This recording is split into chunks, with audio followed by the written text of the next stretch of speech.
Round 11 of the 2017 U.S. Chess Championships will be one to remember. Reigning queen Nazi Paikidze came into the day determined to win, but young Jennifer Yu upset those plans by defeating her third champion in this event to finish the tournament in style. That left the door open for Sabine Feuser, who won a brilliant attacking game against Aperva Verkud, giving an emotional and happy Sabine her first title as U.S. Women's Champion. There are two Grandmasters left standing as Wesley So and Alexander Onischuk battle it out to see who will be named King of Chess in the United States. The fight for the crown starts right now.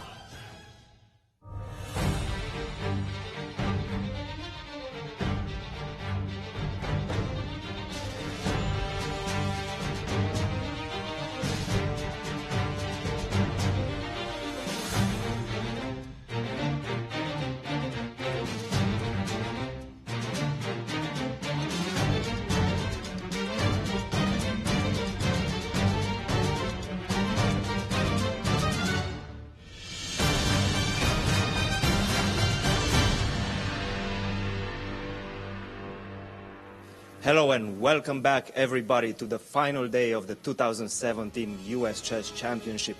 This is it, the tiebreaks day. One of the championship already crowned its victor in Sabine Feuser, who won the women's section yesterday after a dramatic finale. In the open section, Wesley So drew his game against Daniel Naroditsky and allowed Onischuk to catch up and force the tiebreaks. I'm looking forward for another exciting day of chess. Let's go to the studio with Yasser, Jen, and Maurice. Thank you, Christian, and welcome everybody to Playoff Monday. Indeed, Jennifer, it's great to be here with you.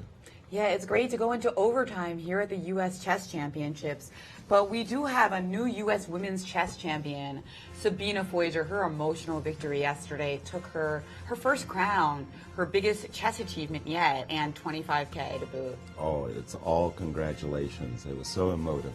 That's right, and she was an underdog in this competition, ranked 6 going on, and never having really achieved a result more than 5th or 4th in the past. So huge victory here for Sabine. Yeah, it just went perfectly for a real Cinderella story. And the rest of the women's field, we had last year's champion Nazi Paikidze in 2nd place, clear. Irina Krush in a clear 3rd place, and a bunch of players tied for 4th through 8th, including 2 youngsters, Maggie Feng and Jennifer Yu, finishing the tournament with positive scores and still only 15 and 16 years of age. And for Maggie Feng, it was a women's IM norm that she had achieved with 2 rounds to spare, so a very impressive result by Maggie. But now it's Playoff Monday, Yasser. It's going to be one of these 2 men, Alexander Onischuk, another underdog story. Will we have a double underdog story here at the championships, or will it be pre-tournament favorite Wesley So? Wesley looks to be the most impressive player on the circuit, and he's a big favorite. Well, here's the playoff format, Yasser. Both men are going to play a 2-game rapid match. It's going to be game 25 with a 5-second delay for every move. If that's undecided, if both games are decisive, one for Wesley and one for Onischuk, or if there are 2 draws, then we go to Armageddon. And this is how the Armageddon's going to go down.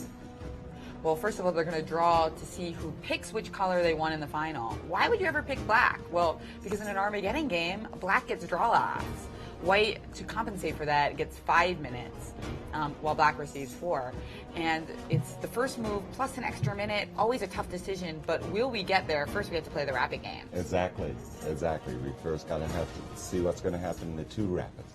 And we have Maurice Ashley to recap the beautiful story yesterday in the Women's Championship and to give us some insight on what's going to happen today.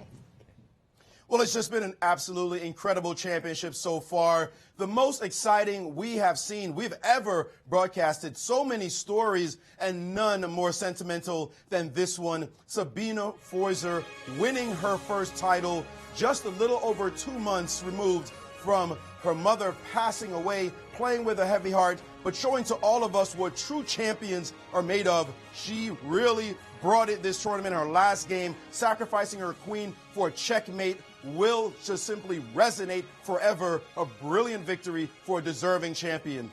Well, 2 gentlemen who will be looking to win their first title. First of all, Wesley So, the hottest player in the world, the number 2 player on the planet. He did not dominate as we expected him to in this event. Only finished +3 for him. That's a little bit of an underperformance, but one of those wins was against Alexander Onischuk. He's going to hope that memory stays in his opponent's mind as they play this playoffs. But Onischuk himself will have none of it. He's already cleared the cobwebs from that game because he was able to show that after that loss, nobody could touch him. He was able to win 3 games in a row. And those 3 games, including round 9, Hikaru Nakamura, pure grit, outplaying his opponent. He will be looking to be the upset star. Will we have another Cinderella story happening in just the next couple of hours? Well, we'll see as the 2017 U.S. Chess Championships will come down to this. And we're about to see a coin toss with Frank Guadalupe.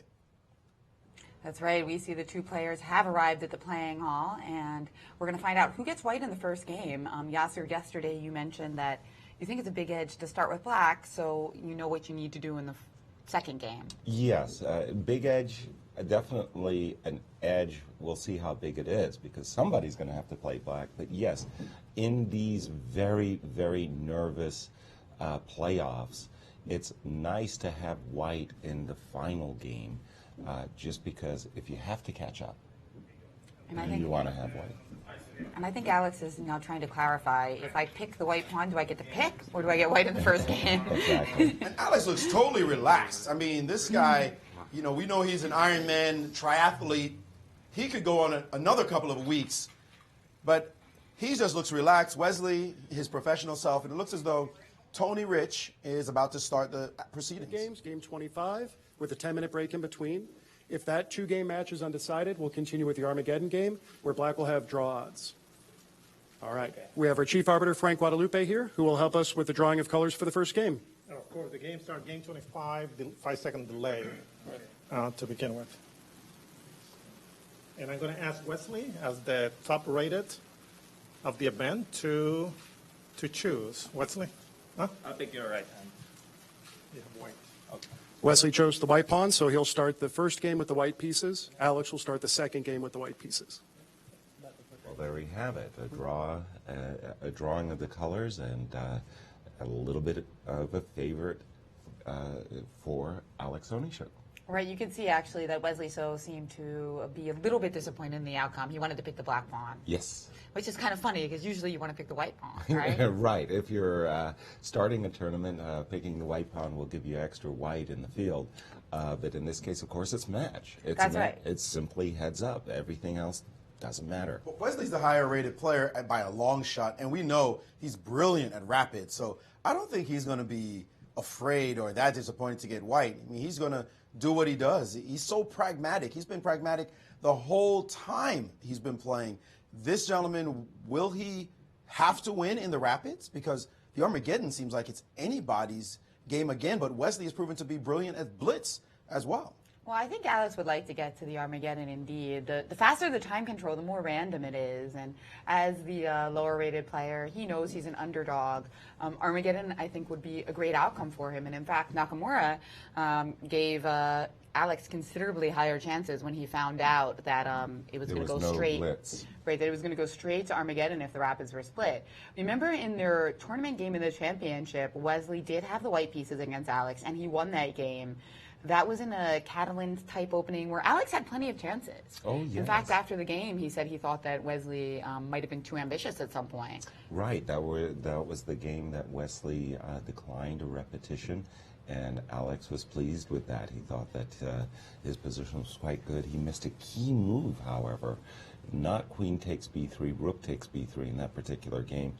But as we know, you've got to put all of those things that happened before out of your mind and just focus at the mission at hand. Wesley could have not won this tournament clear if he had maybe lost a game to a Kobe and not won that game against Onischuk. Onischuk himself, if he just one more half point somewhere and he's a clear winner, he's truly deserving of this position he's in right now. No question about it. Absolutely. That's Yeah, right. no I question mean, about it. he had a good game against Wesley. He won some nice games with White, destroying the Grunfeld. Yes. Don't play the Grunfeld against Alex, guys. He was definitely the Grunfeld killer. There you go. The players have shook hands, and the clock has started.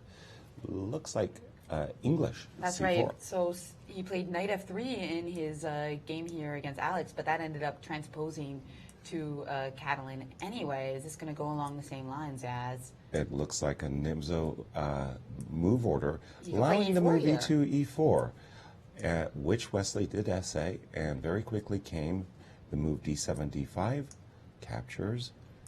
Note the difference in time, the time control, not only the 25 minutes, but the delay. And so you see the clock frozen for 5 seconds before it ticks down.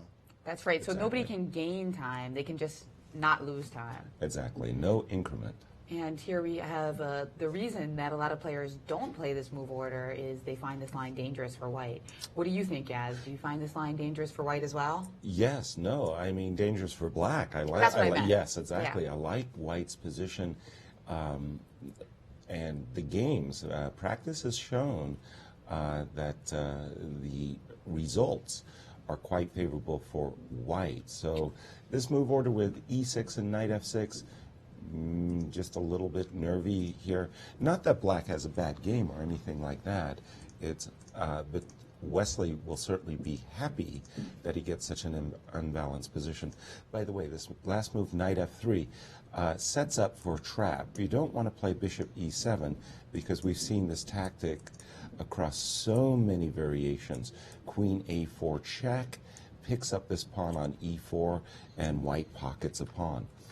The normal move, as far as I know, is Knight C6, and let's see what he played instead. He's played Bishop F5, it looks like. Bishop I'm more F5. familiar with the lines that we're instead on after 5 E5, Black plays D4. Exactly. By the way, Wesley played exactly this line against Hikaru Nakamura in their blitz matchup in Leuven on the Grand Chess Tour, and Nakamura did play Bishop to F5. Wesley did go on to win that game, so we are following that pretty important game right now. And how did Wesley continue in that game, Maurice? After Bishop F5, he played the move D4. All right. And then Bishop B4, Bishop D2, Bishop takes C3, Bishop takes C3, castles, Bishop E2, just traditional opening moves. I see. Bishop take. So, again, you are mentioning that on the Grand Chess Tour, Wesley had the white side of this exact position against Hikaru Nakamura and apparently won. And now he's changed up with Bishop to E2. The actual, Immediately. Right. Instead of playing D4, this time he played the move Bishop to E2, opting to, I guess, sidestep preparation because he figures his opponent probably did look at that Nakamura game. Well, the nice thing I like about the move Bishop E2, it gives White an option, depending on what Black setup is, to play the move D2, D3, and rather force a trade on the C3 square. Bishop E7, we're going to be expecting castles now by Wesley. Again, tucking in your king. Very important, of course, king safety. Both played. And indeed, castles has also been played now by Alexander Onischuk. Here, the move that kind of is attracting my eye is a move like Queen B3. Queen B3 has a double purpose, of course. I'm always looking for grabbing a pawn. If my opponent has allowed such a double attacking opportunity, this could be met with knight takes c3, but I'm thinking that after knight takes c3, d takes c3, excuse me, this bishop on c1 is suddenly, its diagonal is open, and this pawn on d5 as well as the pawn on b7 could fall under attack. But queen b3 might give an opportunity for Black to do something himself. More aggressive, you're trying to find a way to play like knight c6 and knight b4 perhaps? Yeah, knight c5, queen takes d5, something sinks on d3. Doesn't look like it'll be full compensation. Maurice, what about this move, Well, we queen can play b3? knight c3 after knight c6, queen d5, there is knight c3 there. Right. So e2 hangs in the end of the variation, right? Yeah, so I'll have to take with the knight. Maurice? Yeah. Well, they just feel that queen b3 can be met by d4 in this position. Very aggressive move right away. Obviously, if you take the knight, then the bishop captures and guards the b7 pawn. And the Indians are ready to sacrifice an exchange after d4. Queen takes b7, d takes on c3. And if you capture this piece, c takes d2, and there's some action happening on the square. But as they're analyzing, they're saying that this looks like it might end up being better for white in the long run after rook d1, maybe only slightly better for white. Now, an extremely complex position as now the Indians are considering moves like g4 to really complicate the game. Take a look at that position. How often do you see a queen on a8, pawn on g4, pawn on d2, and we've only played 12 moves? That would be original country. But I would also point out in the board position that we have now, the move order with bishop to e2, no one has ever played bishop to e7 in response. After bishop e2, knight c6 has been played, and c5 has been played, c6 as well, I believe, but not bishop e7. So as I'm looking at this position, because the pawn is not yet on d4, we haven't transposed into other lines as yet that you could get into. But this one looks like it's original. They're playing an original position on the board. Neither side could have prepared this line at all. So out of the opening, I don't know whose advantage it is to be in this type of position, but clearly Wesley is not out-prepared his opponent. He's now stopping to think, how should I proceed in what is a new position to professional chess? And he's certainly calculating those lines you're mentioning, as well as Alex, as Wesley goes into the tank for the first time in the game. Exactly. Now the question, Maurice, is in that line where you did play, where we did follow that exchange sacrifice, queen b3, very enterprising play by black. This move d5, d4. Queen takes b7, going after the rook, stuck in the corner. Queen takes a8. And there it is, queen played b3. Queen b3. You were mentioning this capture on d2, followed by this very, very crazy g2, g4 move. I don't like weakening my king's position, but I'm thinking, can't I play knight takes d2, followed by knight takes d2, rook d1, trying to take advantage of this pin along the d file? How do the engines reckon on this? Pure defense. Pure defense. Play bishop to g5. Wow. And, I mean, you've just never seen positions like this. It's just so weird. But bishop g5, and if I take on d2? If you take on d2, then you have to take back on d2. The threat is now bishop to c2. And I'm thinking, so I've grabbed a couple of pawns for the two pieces, as well as the exchange, but I can't attack this bishop on d2 in a nice way, can I?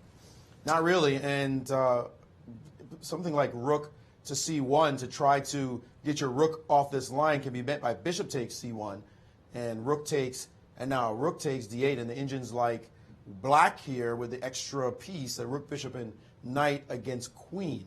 So pretty wild line. It's hypercritical. This is the critical move, and Wesley decided to go for it as a possible opportunity for himself. The line is crazy. d4, queen b7, dx c3, queen takes a. I have a feeling that Alex is going to judge this pawn the way you have judged it, Yaz, as something not worth it's the effort putting it there. You're going to drop an exchange, and the point is that, like you said, after knight takes d2, and then rook d1, this is not a well-posted knight. It's not one of those, my knight looks good, what are you going to do about it? It's a pin knight that might die. If he starts to look at these lines, he might feel very uncomfortable. And the inches are actually giving white a slight edge if white gets this pawn as well, even if white never gets this piece. Let's go down this line again. Bishop to g5, queen takes a7, bishop to c2, chasing the rook. And the engines give bishop d2, and actually rook f1 he doesn't want to play. He wants to play queen c5 of all moves in this position. Again, maintaining the pin after rook takes d1. This bishop looks like it's not long for the world, in fact, in this position. So it doesn't look attractive getting the pawn to d2. It's one thing you're giving up the exchange if you're getting a couple of pieces straight with your pawn. But if it's not a healthy two pieces, this could be a very problematic line to play for black. And if he's calculating these variations, I think he's going to burn a lot of clock to try to decide if d5 is actually worth it. And the other option is this. A very critical moment then here. That's why he's burning clock. Yeah, it makes sense. Both players recognize that these sharp lines that they have to calculate all the way to the end, they're not going to have a lot of, they don't have much time, so they just have to play by their intuition. And And what's wrong with knight c6 again? You were going to take b7, or you were going to take d5? In case of the immediate knight c6, I was going to take the pawn on d5 with knight takes d5. I'm aiming to capture the bishop on e7, so you can't play knight a5 and mess me up with your... Well, you can play knight a5, but I'm not tethered to this knight. Don't have to make a queen move. Rather, I can get rid of my knight, and then, you know, I stole a pawn, essentially, is how this line would go. So I don't think knight c6 is actually playable. I think Alex may actually have no choice. He may have to simply play d4. Because knight c3 looks really unpleasant. But after knight c6, knight d5, is there also knight c5? You still want to give up this pawn. I still want to take it. Well, Together, we will get a bit. What do you Queen think? a3 right now? I was trying to hit A3. e5 is the idea. Yeah, no, I was going to slide over to e3 because I was thinking that if I could just simply play d4, well, that's all she wrote. I got in, I win a pawn. Queen a3 also looks Queen strong. a3 No, looks knight takes scrumptious. e5, I play d4 anyway. Ah, this is a very nice pin. Yes, Maurice, very nice. You just mentioned that knight takes e5, d4, and knight f3 just loses to bishop f3, and this pin is fatal. Let us take a look, though there maybe knight c6. Anyway, that's crazy. Want to see another crazy line? Sure. In this position, the move knight to c5. Knight c5. The pawn is under attack, all right? You're going to take it? Yep. And now queen c8. And bizarro, this queen is trapped, or looking very trapped, looking close to being trapped anyway. Very uncomfortable queen in this position. What do you play to extricate your queen? It's not the easiest thing in the world to do. Also, rook d8 and planting a piece on d3 is possible. Let's say you play a move like d4, suddenly bishop to e6, and you see the point. The queen has nowhere to go. The queen is just simply trapped in the middle of the board. So d4 is not possible, so you have to back out, but you can't hide from queen b3. A move like queen c4, the Indians give the option of playing d4. And this is where I'm suspicious of the sacrifice, is this move c6 is the best move according to the Indians. Still harping on the fact that your queen has very limited squares, having entered black's position. The queen has d4, it has f4, b4 looks dangerous, d4, of course, rook d8, f4 is possible, but it's not gaining a tempo on this piece, and something's going to land on d3 as well. If you play d4 now, well, once again, b5 was the threat of c6, and suddenly, where does your queen go? Your queen has no moves. Queen b4, of course, the only place to go, and now a5, and suddenly it is black that's completely winning in this position. So is it possible? This is like some serious Aikido chess going on here. You draw the person in, suddenly make a sidestep, and they're looking at it like, I grabbed the stuff, but, oh, I'm too far in. Is this a possible line? He's going to have to calculate. He's going to sacrifice the D pawn. It's not the one you really want to take, but burning a lot of clock is Onischuk right now. That might be the most critical of everything that is happening right now. The fact that he has bent this critical move, and he's already at 16, maybe 17, but knight c5 would be a wonderful move if he can judge that queen d5 is dynamic for black. Because if knight c5 goes on the board and the queen has to back up, suddenly it's black that takes over the game because he has the d4 threats, and white's last threat was not a good idea. Wow, very, very sharp, complex line. I'm looking at another line after that queen c8 sidestep move that you mentioned. Maurice, knight c5, queen takes d5, queen c6. I'm looking at this Queen line. c8. Pardon me, queen c8, queen d4, rook d8, queen e3, knight d3. Very complicated line. Knight d4, attacking the bishop, pardon me, attacking the knight on d3, trying to provoke a knight takes c1 kind of capture. I got this cute little trick that in case of bishop c5 pinning me, I still have knight takes f5 because check this out. I got a family fork, a royal fork on the e7 square.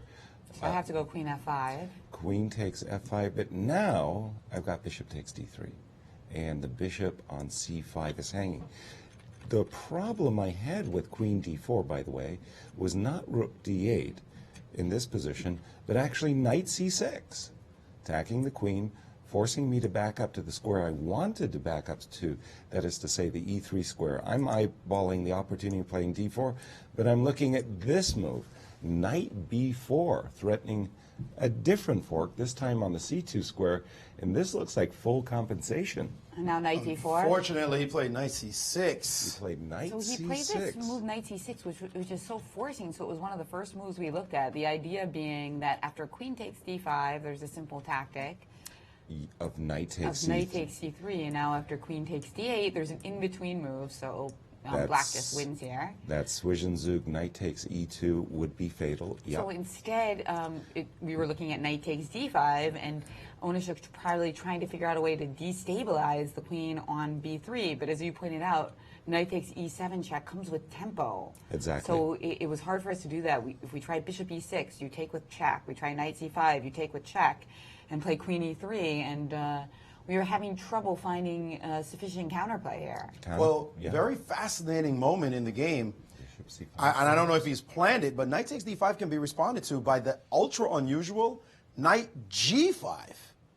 Take a look at this line, knight to g5, and it looks like Wesley wants to take knight g5, trying to undermine this knight on f3 and win this pawn on e5. Very bizarre looking move in this position, but the inches are saying that black's only slightly worse in a very long trade line that runs knight takes e7, queen takes on e7, knight takes g5, queen takes g5, d4, hitting the queen, and now this retreat, queen d8, and the engines give as best to try to get an edge. Bishop to e3, knight takes d4, bishop takes d4, queen takes e4, queen takes on b7, and now queen takes e5. If black gets out of it with this, black's going to feel like he survived the ultimate worst because he could be dead. And knight takes d5 has been played. It is on the board right now.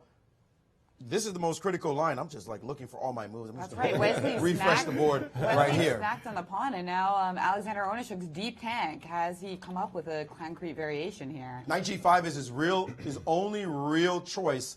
Everything else seems to be down, basically a full pawn. Well, it's interesting to move knight g5 because we keep trying to play this move d4. So knight g5 removes the defender of the d4 square, and immediately knight takes f3 and knight d4 is threatened. So definitely a very logical move. But knight g5 seems so counterintuitive for me. I'm sitting there saying, this knight on e4, I mean, if this was a blitz game, not a rapid chess, bishop c5 would be my move. And that's happened. Because threatening bishop e6. Right, but now, well, it's getting very complex because there's knight a5 ideas to attack the white queen that defends the knight on d5. Big moment here. Should Wesley play knight e3 or bringing back his knight, avoiding a lot of tactical skirmishes, or should he play the ultra aggressive d2, d3, trapping black's knight in the middle of the board? And now knight takes f2 is Alex's idea, with the idea... Knight f2, knight a5, knight a5. What's crazy about this position is, and he found the move, that was his only move to not be worse, according to the bishop engines. c5. After bishop c5, knight e3 was best by a long shot. Everything else was supposed to be worse for him, and he found it. Kudos to him for finding this move. Knight back, and now bishop back to g6 has been played. The danger in this line is suddenly your pieces are going to get run back with d3, and the knight, guess what, is going to end up at g5 anyway. There's no place to put it. Exactly. Excuse me, that was an accident. This move is the only move. There's no place else to put this knight. You've got to go here and only here, and now the engines are being ultra greedy and insisting, by the way, that this is the only move, again, to keep an edge. That's crazy. The only move to keep an edge. Queen takes on b7 now, causing disruption in black's camp and saying, I got the pawns. Show me why this is not any good. He's up a pawn in this position. The best line, knight to d4, seeking activity after takes, and a pawn up with knight c4 is the move, consolidating the pawn advantage. Currently, actually, he's up 2 pawns in this position. There is some counterplay for black, but it's critical already for Onischuk coming right out of the opening. The knight c6 move, it looks like he didn't anticipate knight takes on d5, But there is going to be some defensive task ahead for Wesley. We can expect some mistakes, small errors to creep in. Maybe Onischuk does have a puncher's chance. He decided, I'd rather have coordinated pieces and activity going down material if he's going to miss a move like Queen B3. Wow. I mean, look at the board. It's really a great picture. 4 minor pieces for Black in the game. White has 3 minor pieces in the game, but none of them pass the 3rd rank, and a knight on E3 looking very unusual, a bishop on C1. You might judge this as compensation for Black if you just quickly look at the board and say, wow, this doesn't look that bad. Or you might not think you have much of a choice if you don't see this idea of knight G5. I think Alex just didn't want to... knight G5 move, yeah? Yeah, I think his idea of the tame variation was knight takes C3, and that just looked too unpleasant. Yes, it did, didn't it? It just didn't feel right. It was so helpful for White's position. So he's just like gamble or just go down is his idea.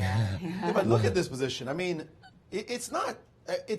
You have to look at it a little bit at least to know that White's just winning or much better.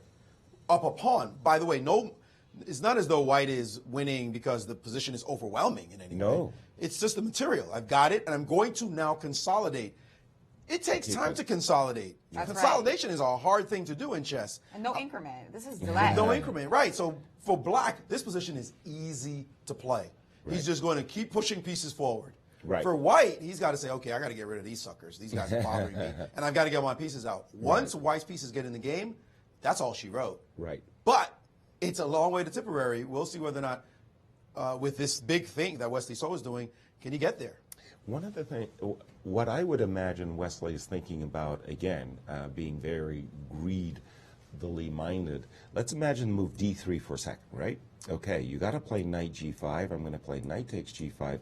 Queen takes G5, not the queen takes B7, ultra greed of grabbing the 2 pawns. But Wesley might say, hey, look what I've done with the move F2, F4.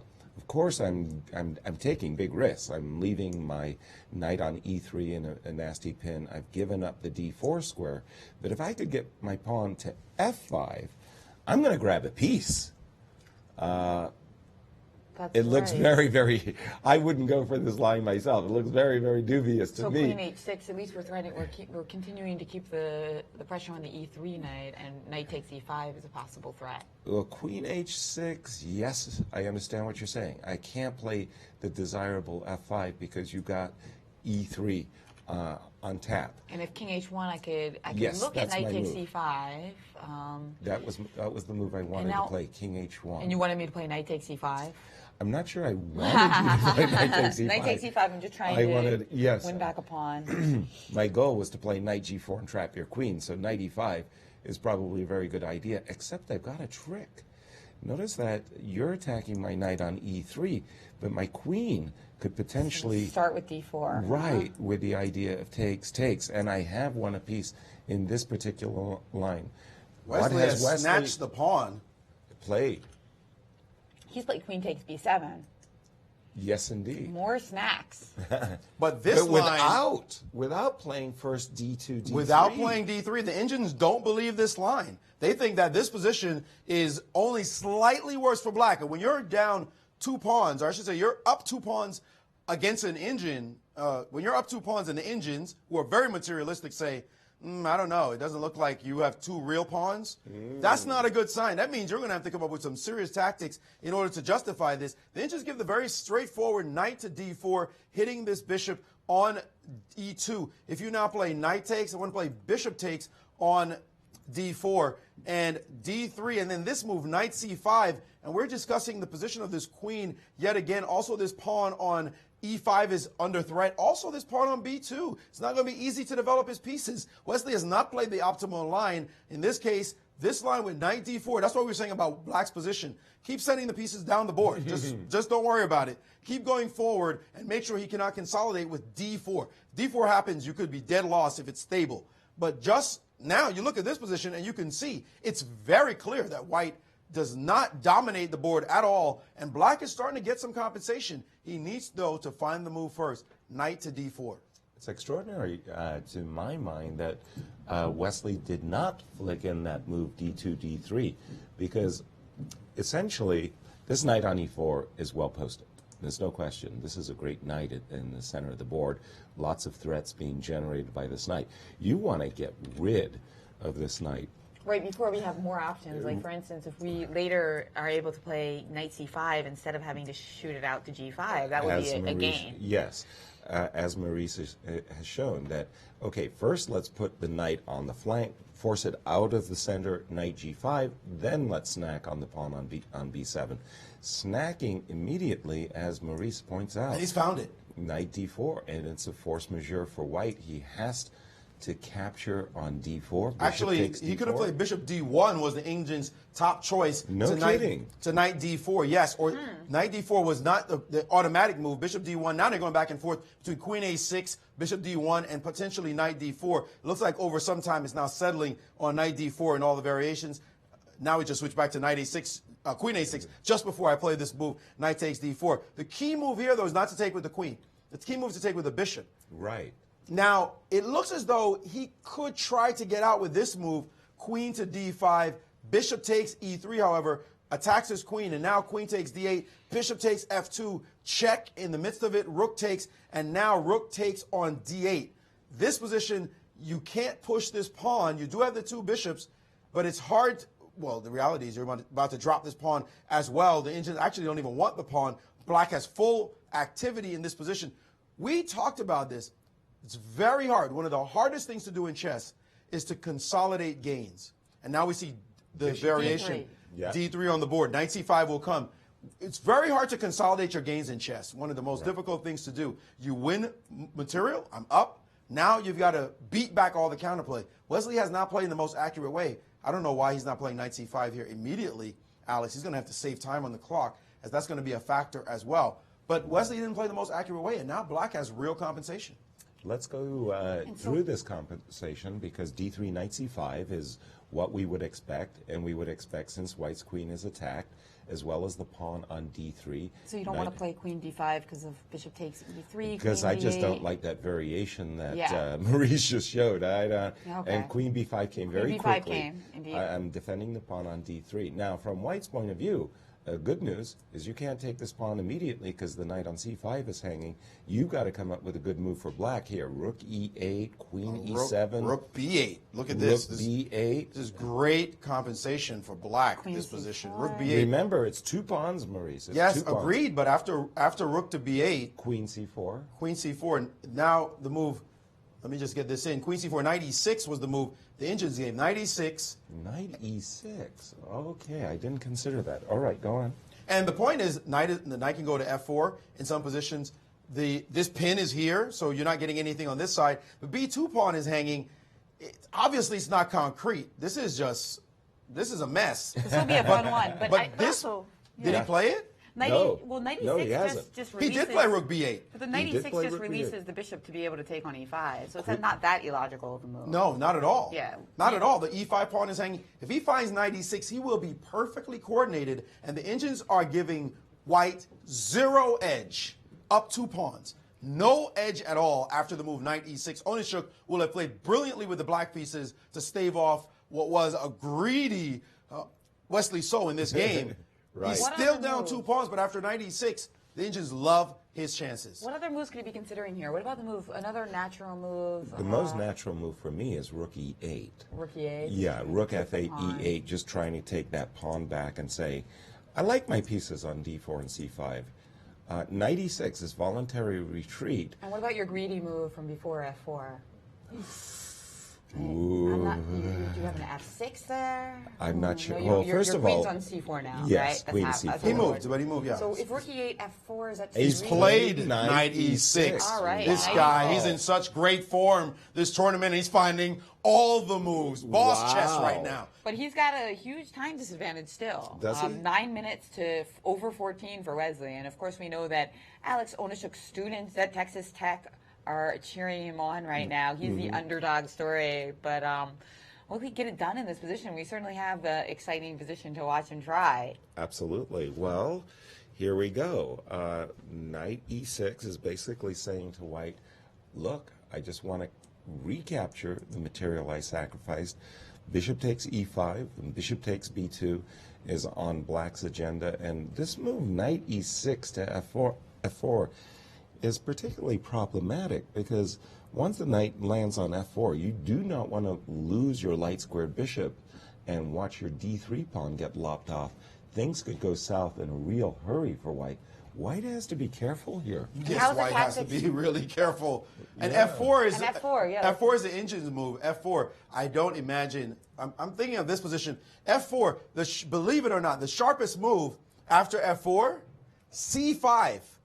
Just cementing this bishop on D4 because of long-range tactics, which will not be easy to see. The point being that after F5, now this bishop is trapped. You play the move Queen G5, and your queen is now no longer, and F4 has been played, your queen no longer has to worry about this piece, and the knight is hanging on E3. The Indians give FE6, and the knight as the right move. Bishop takes, now king to H1, and now queen takes on E5, and saying that there is no edge for white at all. The B2 pawn is a problem. Anytime you trade, that's not a problem. This capture here means nothing after bishop takes F7. Black is perfectly coordinated, and white still hasn't really developed his pieces. It's all about dynamics right now. Can he find these moves? C5 is the next best move.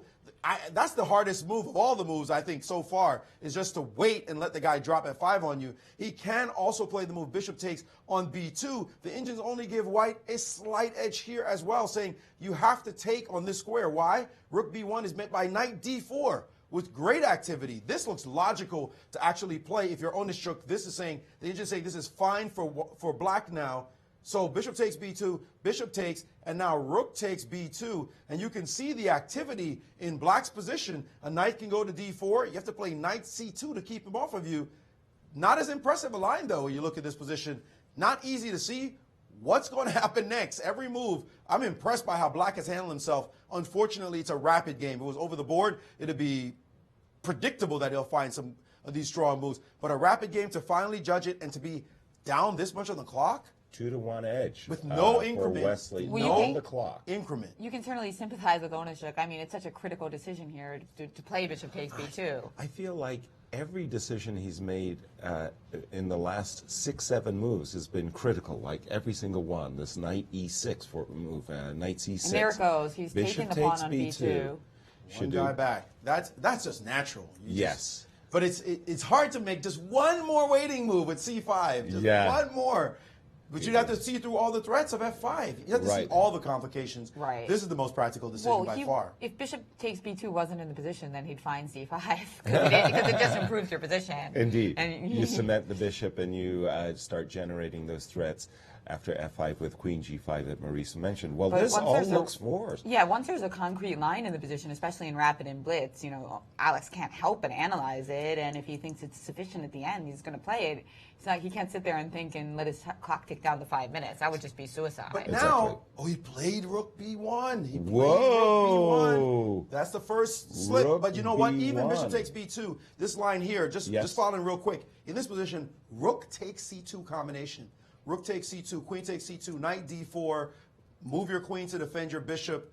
Knight takes on E2 check, Queen takes, Bishop takes D3, winning back everything. You're going to take your Rook now, and this is slightly only minuscule worse for black. You should not lose this position. Queen to D4 was what?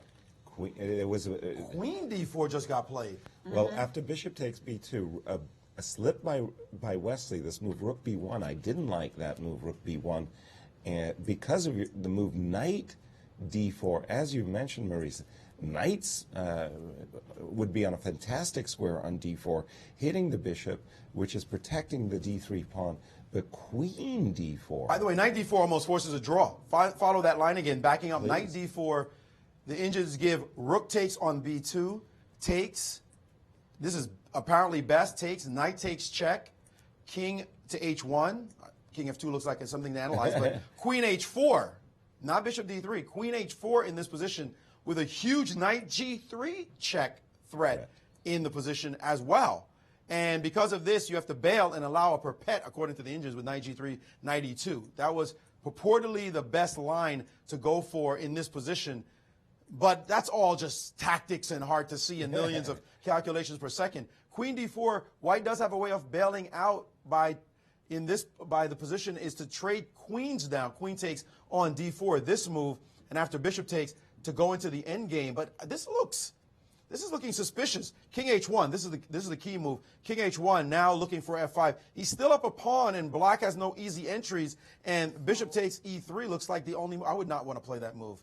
Bishop takes E3, bishop takes E3, rook down to B2, looking for some kind of compensation. But now it's getting a little messy. Is it enough? Man, this is just wild, this game. Incredible game. Just in the short term that it's been played so far, the complications have been crazy to judge. So yeah, that line that Maurice was just mentioning after Queen D4, Bishop D4, Rook B8, instead of King H1. So after F5, you're talking about Bishop F5 and Rook B1. So yeah, I just thought we could go over that because it's kind of cool. And now if Rook comes back to F1, there's the whole Rook takes C1 routine. Yeah. Oops. And now we've recovered everything. Pawn, yeah. And one of the extra piece. Yeah. So instead he'd have to like bail out somewhere there. So this move King H1 is setting up that F4 F5 attack. Bishop takes E3. I mean, you would resist playing that. I mean, it's a move you just don't want to play. Mind you, after Bishop E3, Rook B2, there was this move Bishop F3, Bishop takes D3. All three results possible, but first, you just don't want to give that bishop on d4. That looks just so sweet for that. Well, he's already won a game, or maybe two, by showing that the two bishops can be superior by a lot to bishop and knight. So his intuition is going to tell him, I don't really want to play that move. Now, Wesley's taken quite some time over this decision after queen d4. Does he have an option? Whoa. Well, he's played something else. He's played yes, Rook exactly. takes D2. I mean, what was he considering? Well, now we have the answer. Rook takes b2 was his idea, because after the forced rook takes b2, Wesley, what has Wesley got in mind? Queen takes d4, knight takes d4, bishop takes is not impressive. Wait a minute. and if bishop takes B2, we just have queen takes E3 check. Queen takes e3 check. This is the main line. And then Rook F2. Is Whoa, forced. another new move. This guy is surprising on every move. We're seeing a lot of surprise moves. He sacked an exchange and then played bishop g4? Is that real? Wait, he's played bishop G4 here, so he hasn't taken back on B2. What? He's played bishop G4. Bishop G4? Trying to threaten F5. Whoa, wait a minute. Whoa. Your spidey senses. Yeah, no. Everything's Wesley, in take here. It's just, yeah, Wesley may be playing with fire suddenly. What has he done this for? Oh, my goodness. He's down an exchange right now. Right now. So for a pawn or two? Or what's? No, only for a single pawn. For a single pawn, he's sacrificing an exchange. But this threat of F4, F5 looms large. so if we play queen takes D4 and rook takes A2, But remember, even if- there is an F5 move, which ruins our fun. But even in that position, we have to look at H5, right? Sorry, Jen. Queen takes C4, takes C4. After rook A2, F5, H5. Rook A, but you're still in a. It's going to be two pieces for a rook after this bishop goes somewhere. No. I don't know where. Let's just plonk it down on But F3. who's better? And now, Yeah, you got my two Hey, pieces. yeah. How many That's pawns why do we you have? get paid the big bucks. Who's better? oh yeah, black will only have one pawn after we take on F5 or Right. something. So, is there a better bailout? move for black. Yeah, Yeah. we gotta come up with something No, better. but that's just Queen B6 is supposed to be the best move. But that line itself is interesting. Queen C4 takes F5, H5. If you play Bishop F3, save your bishop, Bishop H7, All right, I'll take a. I'll snack and this take guy. and take. Now it's a rook and pawn No, for two pieces. Maurice. the past two a piece- pawn. What do you got? Two pieces, my friend. Knight. By the way, Knight D5, we don't have rook F3. By the way, we it's don't a have rook F3 here. if you play that Rook move. F3, yeah. So? Because knight E7 check, king F8, but we do have some moves. and different move altogether. Now we're having move's a a real. bad move. We're having a rook real B4, so he real didn't- hard time guessing the moves. That was a really bad move, rook B4. Uh-oh. That was a really bad move. immediate queen takes D4 by Wesley. Yeah, that was a mistake, and this is going to cost Oh, him. because there's bishop A3s in the position Yes, now. he misplaced his So- bishop. Now, because of the threat of F4, F5, we're going to have to recapture with the knight to get out of that threat of And now there's f5, bishop a3 on the board. skewering Are you one sure of we the can't rooks. play rook takes d4 and then after f5, like rook g4, and bail out that way? No, because there's Sorry. after in rook this one, yes. after rook d4, Yes. f5. Yes. At least we could play rook g4 here, and I don't know. This looks like and yeah, bishop this is just h5, so- something like this. Uh-oh, But there's a no. bishop again. There's a bishop a3. So after pawn takes e6, bishop takes g4. There's bishop a3 in this position. And that's a Nice. winner. Now it takes and an that's a winner. f7, yeah. Yeah, no, that's a stone cold winner right there. You, B4 was a mistake Oh, of huge my proportions. He had Wesley This just was- dragged him into the complications, and he has made a critical error. And now White is just winning. That's very unfortunate because those lines with queen takes d4 and rook Were a2 were fun, fascinating. but they look dangerous for black too.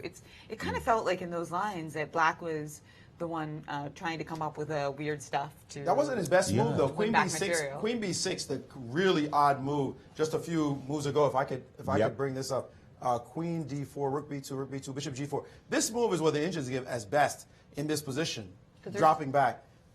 F5 now apparently loses to Rook to B4. Now your bishop on G4 is just hanging because of the pin along this long diagonal. Exactly. So Queen B6 had with it a preventive idea, beautiful retreating move. And if you now take the rook to keep this line going, queen takes on E3, and after king moves, then simply bishop takes D3, and you're out of the woods. Queen B6, given more time, he would have found this beautiful move, queen to B6, that shuts down everything that White had. Absolutely everything. There's nothing in this exchange sack anymore. Key moves, bishop takes or F5 would be gone.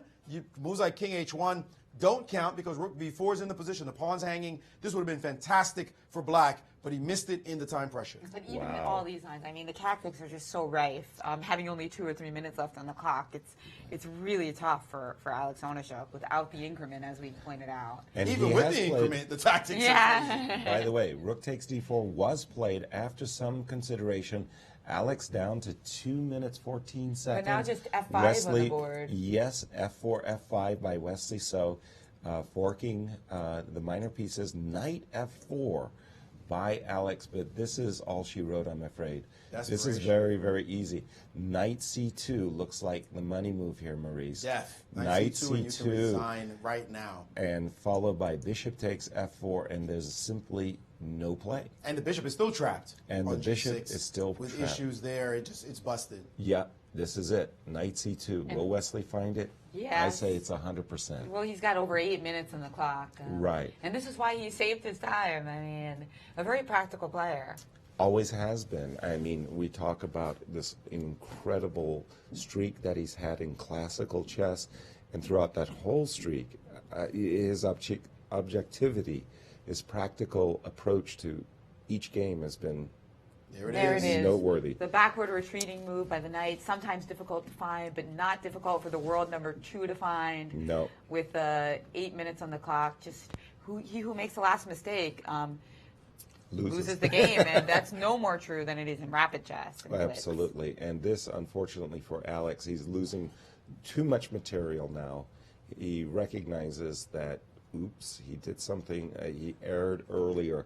That retreating queen b6 move, not an easy move at all to find with so many wasn't pieces his only choice. hanging. I mean, queen c4 was also the secondary choice. Right. But rook to b. You know what's funny about rook to b4?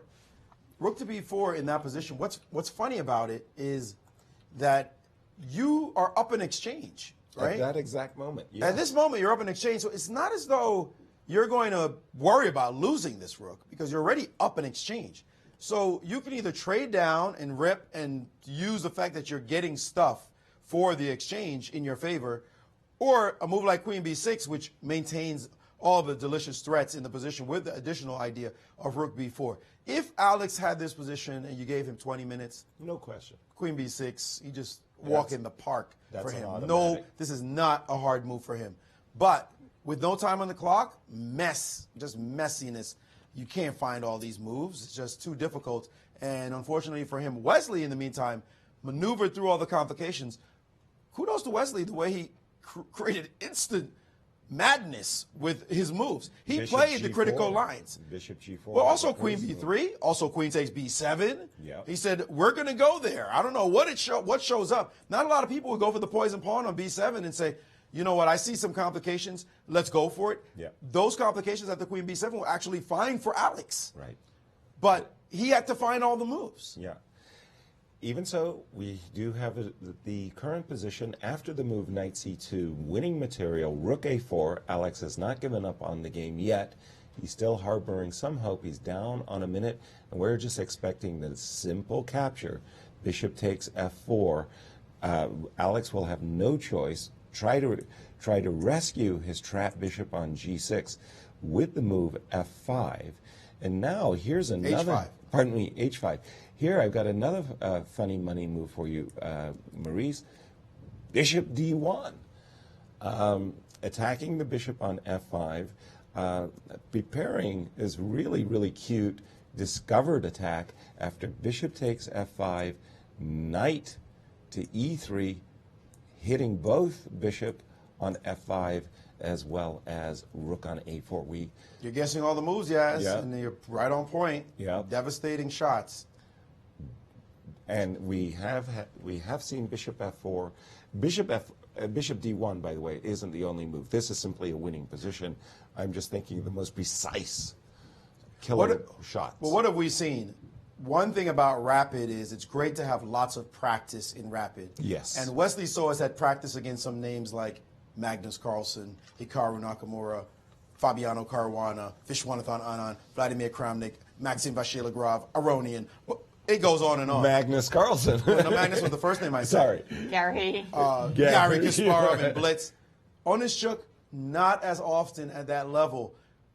He knew, did Wesley So, when he took that tepid draw, less than tepid draw yesterday, that he has a big edge when you go to Rapids in terms of skill for one, but experience for another at the highest level. Yep. He may have an elder by something like 18 years sitting across from him, but Onischuk has never had to play the world's best on a consistent basis to face those kind of monsters in rapid chess and work it out. And on top of which, Onischuk these days doesn't play a lot of tournaments as well, so not in as great form. So that's why Wesley was willing to go to this day and say, I think that I can beat you, whoever you put in front of me. But I got to hand it to Alexander Onischuk in this game. He was so close to finding all the right moves. He found a really good string of moves and just a little bit more time.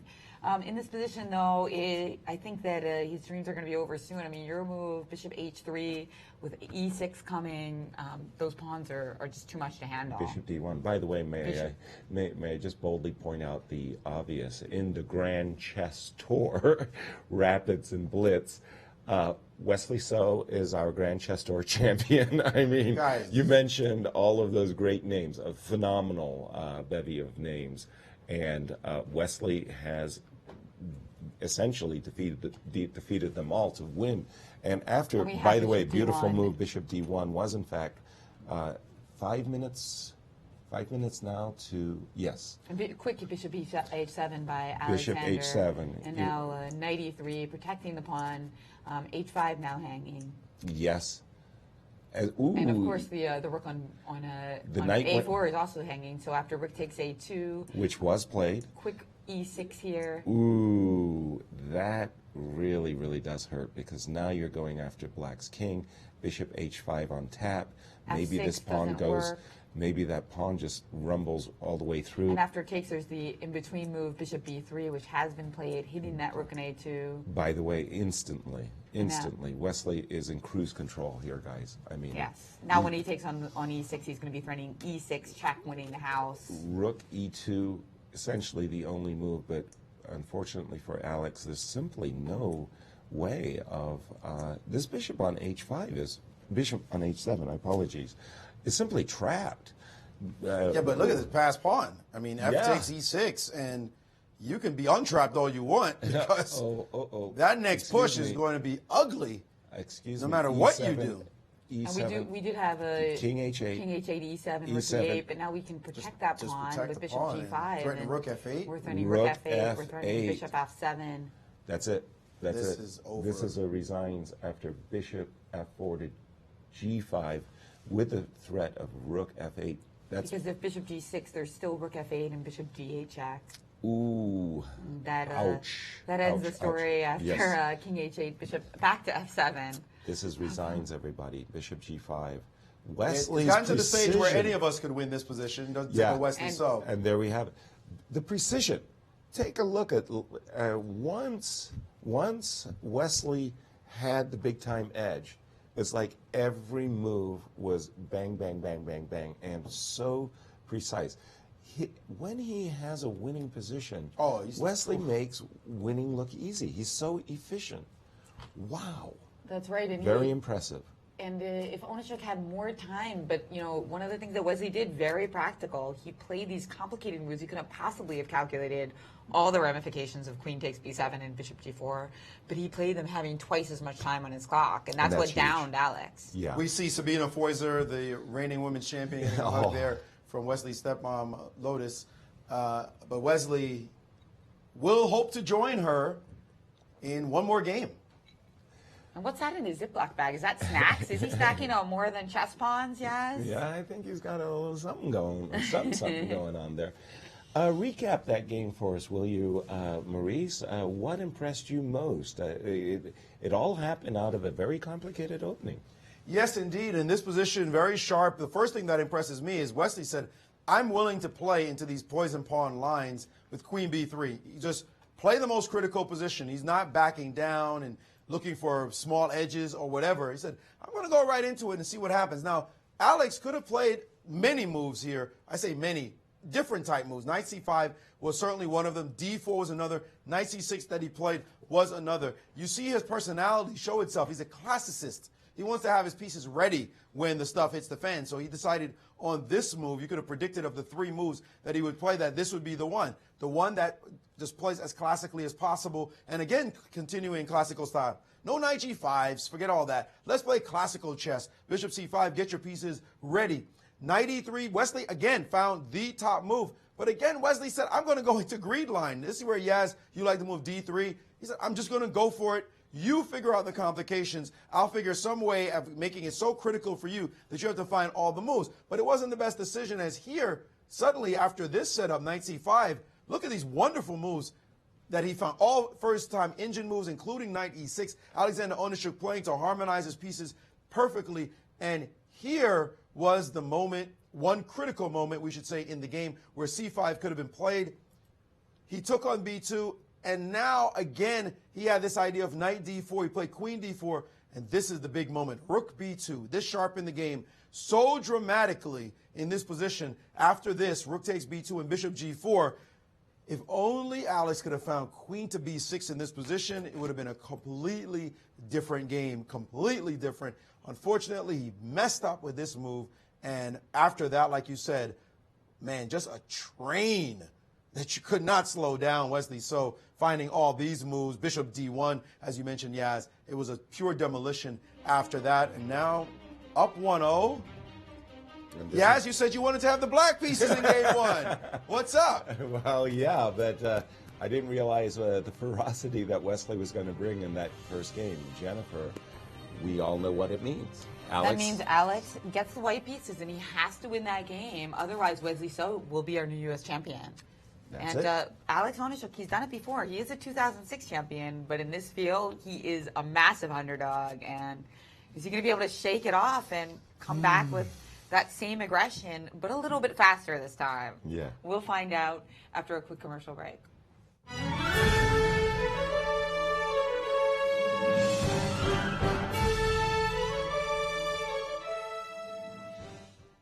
Mr. Matheny, what's your favorite part about this sport? I think the strategy. How much do you hate to lose? I don't like it at all. What about being second guessed? I don't like that either. Well, if I were you, I wouldn't have moved that rook. Checkmate. Sorry. Whether you've played chess for years or never before, come experience all the sport has to offer at the world-renowned Chess Club and Scholastic Center of St. Louis.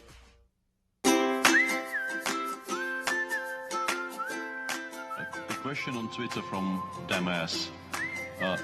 I should not have pronounced that. That was a bit of a trap, yeah? For those of you who are new to chess, it might look like ba3 is an illegal move here, because white advances pawn 2 squares, not 1. But it's a little something we call en passant. And you can do that, but you have to do it instantly. You can't wait for a move, like let's say play king e7, king g2, and now try, because I'm gonna do it. I'm sorry. This is too funny for words. This is a software glitch? I'm pretty sure there's not a lot. Lawrence, hello Lawrence. Yeah, I'll play 4 against Lawrence. And now he's going to play something against me which we discussed at length during the course of my stay. Yeah, he told me this is excellent. g5, this was what I was kind of hoping for, because now I think e5 is quite strong. No, Lawrence, this is not how chess works. Sadly, it would be much, much more fun if chess actually worked like this. I don't think it does. Or maybe it does. Well, that's me regretting what I just said. How did I get from there to here is a little bit beyond me. And what's worse, I will never hear the end of it. My quality of life has just gone downhill tremendously, because I'm actually sharing the office with the guy.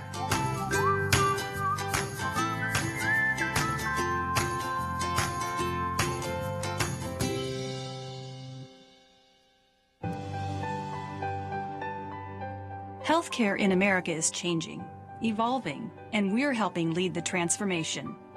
Ascension is made up of physicians and other caregivers called to deliver compassionate, personalized care for all. As one of the largest providers of care in the country, our patients benefit from collaboration between hospitals, medical practices, and healthcare innovators nationwide. Ascension's faith-based heritage means we have a moral obligation to serve everyone, especially those who are struggling. Last year, we provided almost $2 billion in care for people living in poverty and for programs to help them. Whether it's in a hospital, a neighborhood clinic, a senior living facility, or at home, Ascension's care providers value every aspect of our patients' lives and health. We listen with respect to ensure every person we serve gets the right care for them. Personalized, compassionate, that's Ascension. There's a weekend vacation, a one-tank trip in a nearby city you won't want to skip. St. Louis is the stop for non-stop fun. So much fun for your family, infinity plus a ton. There's museums full of art and super fun slides. Upside-down concretes, twisty-turny rides. Houses full of magic, some with butterflies. Gardens growing flowers, parks with giant eyes. St. Louis is the stop for non-stop fun. So much fun for your family, infinity plus a ton.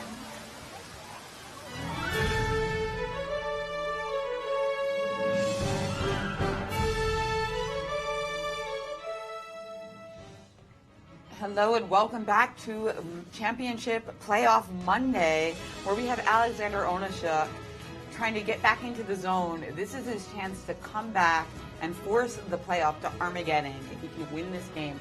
You know, he played very aggressively in this game with Black, and he played a lot of accurate moves. His problem was the clock, and of course also his opponent. Yes. But against most opponents there, Alex's enterprising moves would have just blown them off the board, let's be honest. Yes. That's exactly what happened. Good offense met great, better defense in that particular case. And I think it was the opening choice there for Alex. He really got under pressure right away after this queen b3. But now we have a new table that's been set. Alex Onischuk in a must-win situation with the white pieces as we get ready to start the second rapid chess game.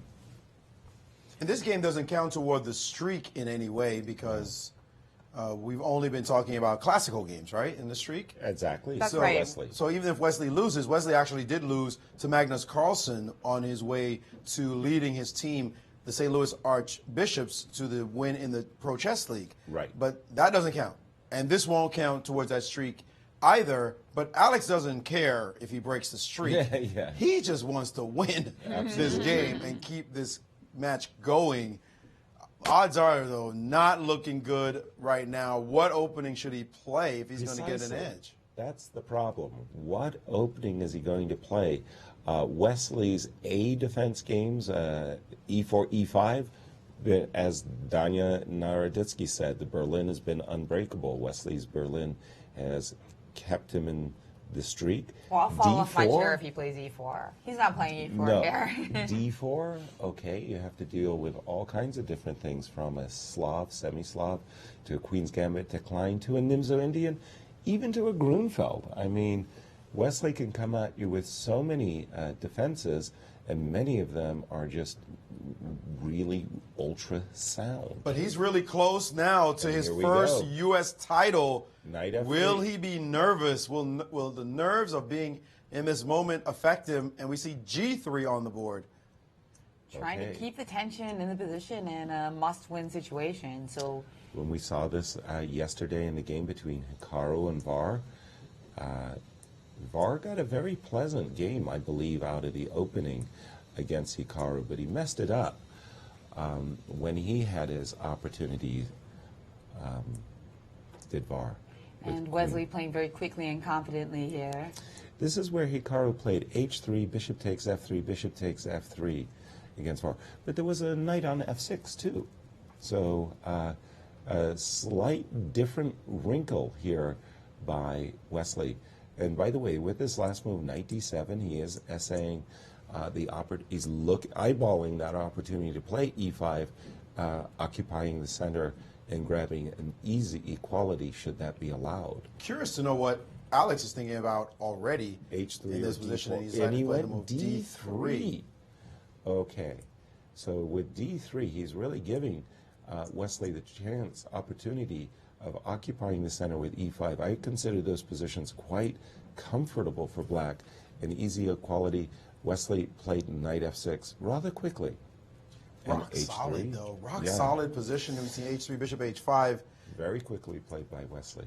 And the key in this situation when you have to win is to play quickly and not necessarily try to imbalance a position greatly. Your opponent really wants a draw, and E5 has been played, yes. Absolutely. Your opponent is desperate for a draw. Don't play like you're desperate for a win, even though you need it. Build on the position. Get good moves. Get the game to last. He could get nervous. Move 45, move 50, move 60. Keep it going and be the one that has more nerves when the time comes, tougher nerves when the time comes.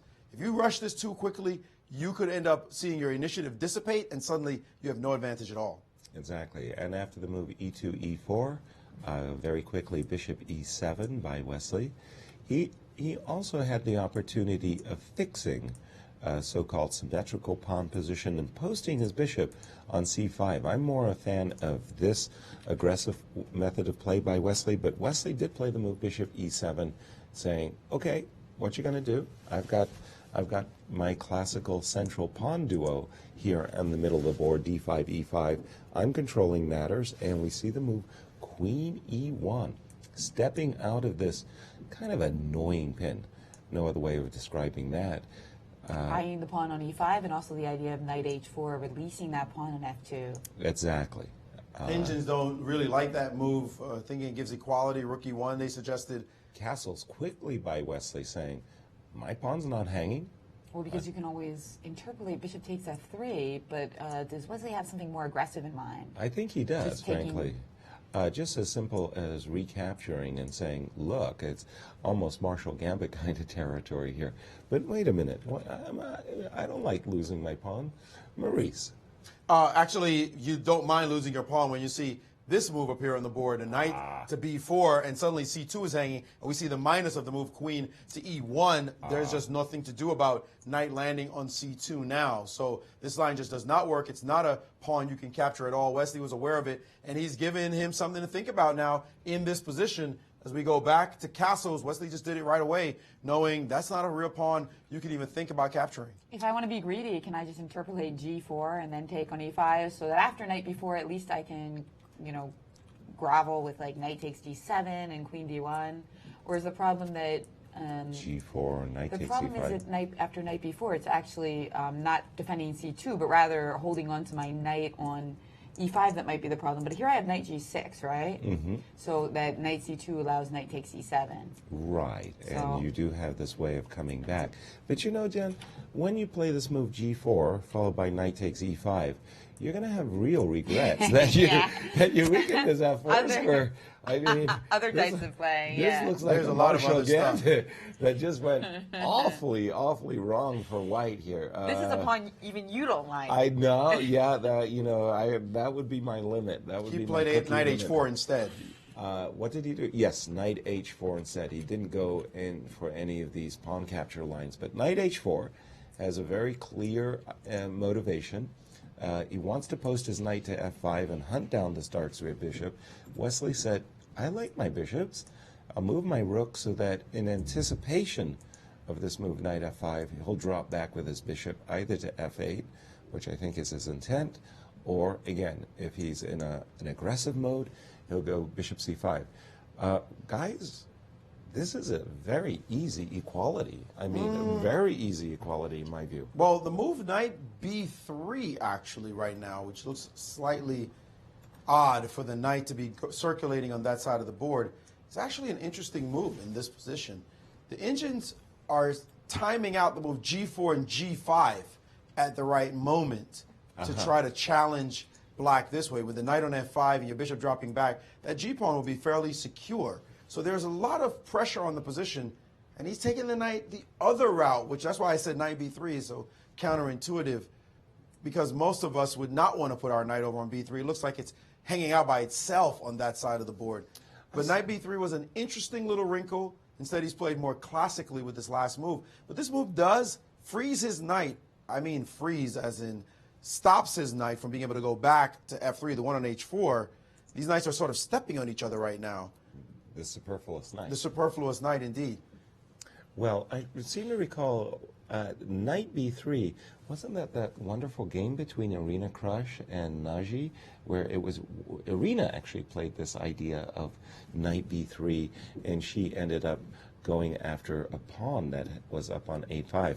Very quickly we saw a very quick trade of pawns on e4 by Wesley. So this move knight f3 was not a surprise at all for Wesley. Followed by going after the c-pawn, the e-pawn. Right. You got first choice of the engines, by the way. Yeah. Highlighting the minus of knight to f3. Right. Yeah, and you don't really want to, again... You don't want to play knight h2? Well, you don't want to play knight takes e5 because after the very simple bishop d6, black is actually much better developed, and he's ready to rip this pawn off on e4, and white's queen, vis-a-vis the rook, is feeling very uncomfortable. So Wesley looking great. By the way, even in that line, knight takes e5, yes. You also have the shot knight takes e4, knight f takes e4, and that sacrifice releases the bishop to h4 with the rook on the line as well, attacking the knight. So bishop takes knight in this line is met by bishop takes on h4. And there's an unfortunate pile-up accident happening on the e-file. And uncertainty now, as Wesley's making this look easy coming out of the opening. Did g4 just get played? g4 has been played, and that creates a lot of tactical possibilities with the bishop and the queen hitting that knight on h4. Well, let's just look at that. Knight take, well, now there's a b4. Pieces are hanging everywhere. The bishop on h5 is hanging, the knight on h4 is hanging. There's going to be, since these knights are protecting each other, there's going to be a b4. So check this out, Jen. I'll take your piece, you'll take my piece, and here I'll take your bishop, you'll take my knight, and I'll strike with the move b4. And this knight's this knight's defenders, one is getting booted, and there's it looks like a piece. Winning, yes. That would be good for white. The unfortunate thing is the best move for black is simply bishop g6.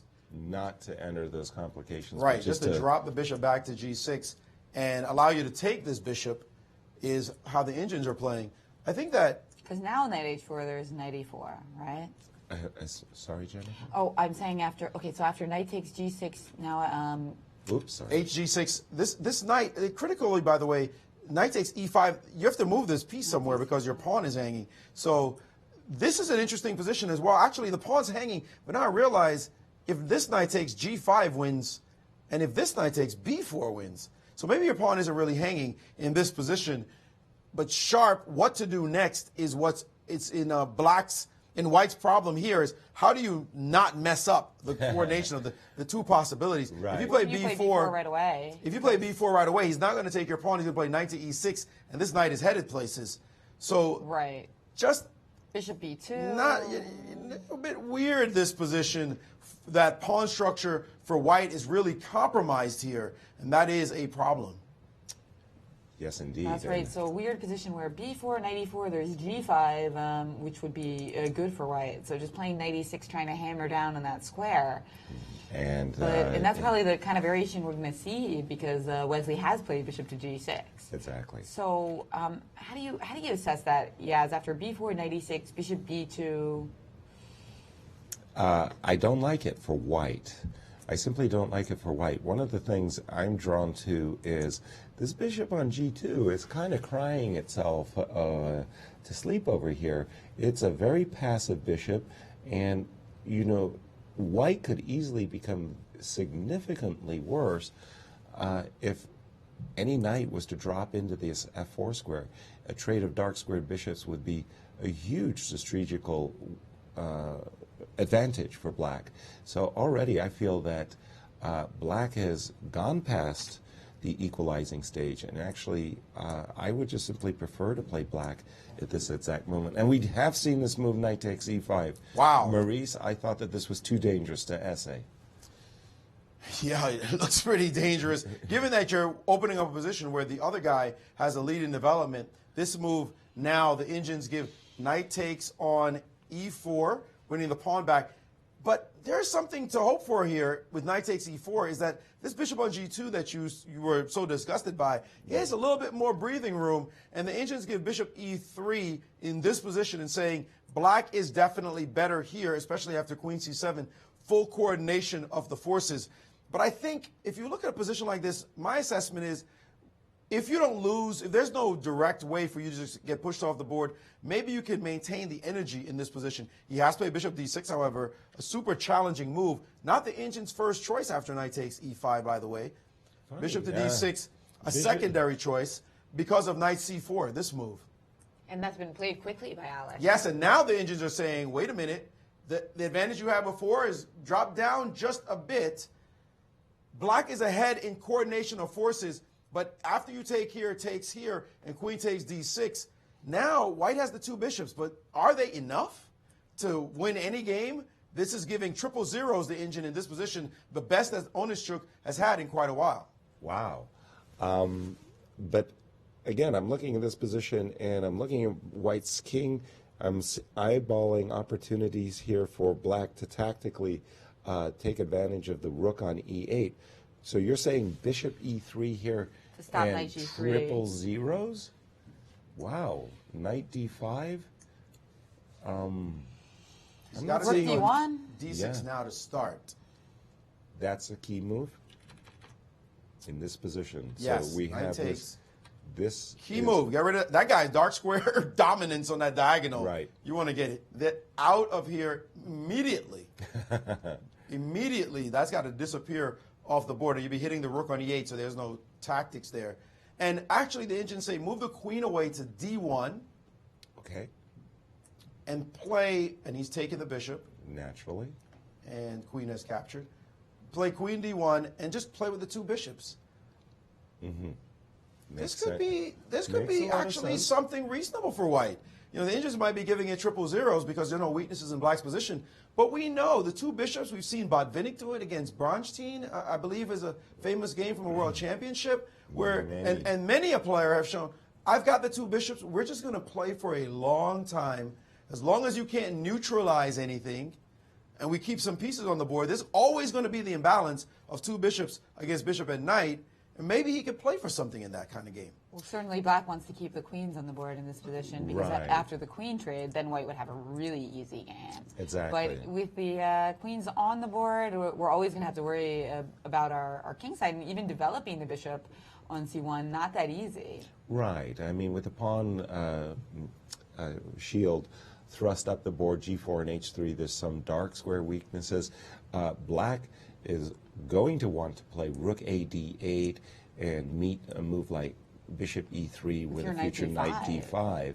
What about C4 right now? Although I don't see that After engine Queen suggesting C7? the move. C2, C4. I know I create a big weakness on D3 playing that move. Wow. And Rook Queen D8. C2? Queen C2. Your purpose of C4 was twofold, to give your queen an out and also to prevent Knight D5. Yes. Gotcha. Very reasonable, very reasonable. Yeah, the engine's giving equality here with Knight C5. Yeah, I'm glad I found a good move. But you did Knight give me a swear. Right, but Bishop E3 now, and Yeah. no worries with the knight appearing on the D3 square, and some pressure on the queen side become possible in that line. So the engines just give equality in this variation, which makes perfect sense. By the way, this is a very rich strategic game. A lot of our Look at that. amateur players in our audience will come to appreciate having the two bishops. And we do see this line, queen takes d6, queen d1. Deep. Has been played. Alexander would love it if Wesley would capture this queen, but won't be any dice. Yeah. And Wesley so on move. Unexpectedly, I mean, as expected, he is ahead on the clock. But only a little bit. That's not much. What is That's not much. And we're 16? in Alexander Onischuk territory as far as endgame play, nuance, nothing wild. Just try to grind him down, see where it goes. This is the kind of position that he jumps up and down in his hotel room if he gets on his computer. He's thinking, yeah, this is my stuff. I like to play these endgames. You saw him glance over at the clock. I'll show you some moves. This is how he's won the tournament so far, by the way. I got to this position in the first place is not through big attacking games, but by grinding people down in the end games. No queen c7. What was that last move? Instead we see queen c5, which surprises us because we were always looking at these bishop e3 moves, which were well met by knight d5. Right. But this lets us get bishop e3 in with a tempo. So Slightly why not inferior just move. do it? Slightly inferior move, in fact. Bishop e3 automatic. Queen B5, getting... Wesley's got an idea. I don't know if it's a good idea, but Wesley's got an idea that he's lured, I put that in quote marks, he's lured the bishop to e3 so that he may have ideas like knight g3, taking advantage of the fact that the bishop relies upon the f2 pawn for protection. How about queen d3 here? Or better, queen c1. Queen c1 with the c4 idea. He's played bishop e3. Rightfully so. Very, very quickly. Small error by Wesley So, guys. That was definitely a mistake on his part. And bishop to e3, taking advantage of the tempo. And now queen b5, queen c1 is playable with c4 threats. You have no knight g3 anymore. Very strange decision by Wesley. Queen c5. We're going to call that an error. Maybe the first error in this rapid chess match for Wesley. Is he beginning to feel the pressure? Well, no queen b5, though. You know, it doesn't matter what you play. You just threw away a couple of moves. Why would you really play queen c5 and let a guy play bishop e3 on you? No. Yeah, it's very like who does that? Yeah, what's his? I wonder what his purpose is for let's that. Maybe see. he doesn't want to play queen b5 because we really don't want to see that c4 move on the board just gaining a tempo. Maybe he wants to play queen e5 in this position. well, that I think would play into into Alex's hands. Alex just wants to trade queens. He wants this end game of two bishops versus two knights, 3 versus 3 on both sides of the And board. stability. And stability as well. You want a stable Yeah. position because the knights don't have a true home. And he's played queen a5. So queen a5. Queen a5. Wow. Again, But that queen some doesn't strange moves by Wesley So here. Now, the next move, I'm going to say it again. It's the move I suggested earlier. C4 is money in the bank. You got the bishop on e3 now. That knight g3 is not a threat. So rook e1 will happen. And bam, he's played it. C4. Now, white is actually a little bit better in this position. Yeah. That last move, queen c5, a real mistake. And guess what? White can also go for ideas like a3, b4.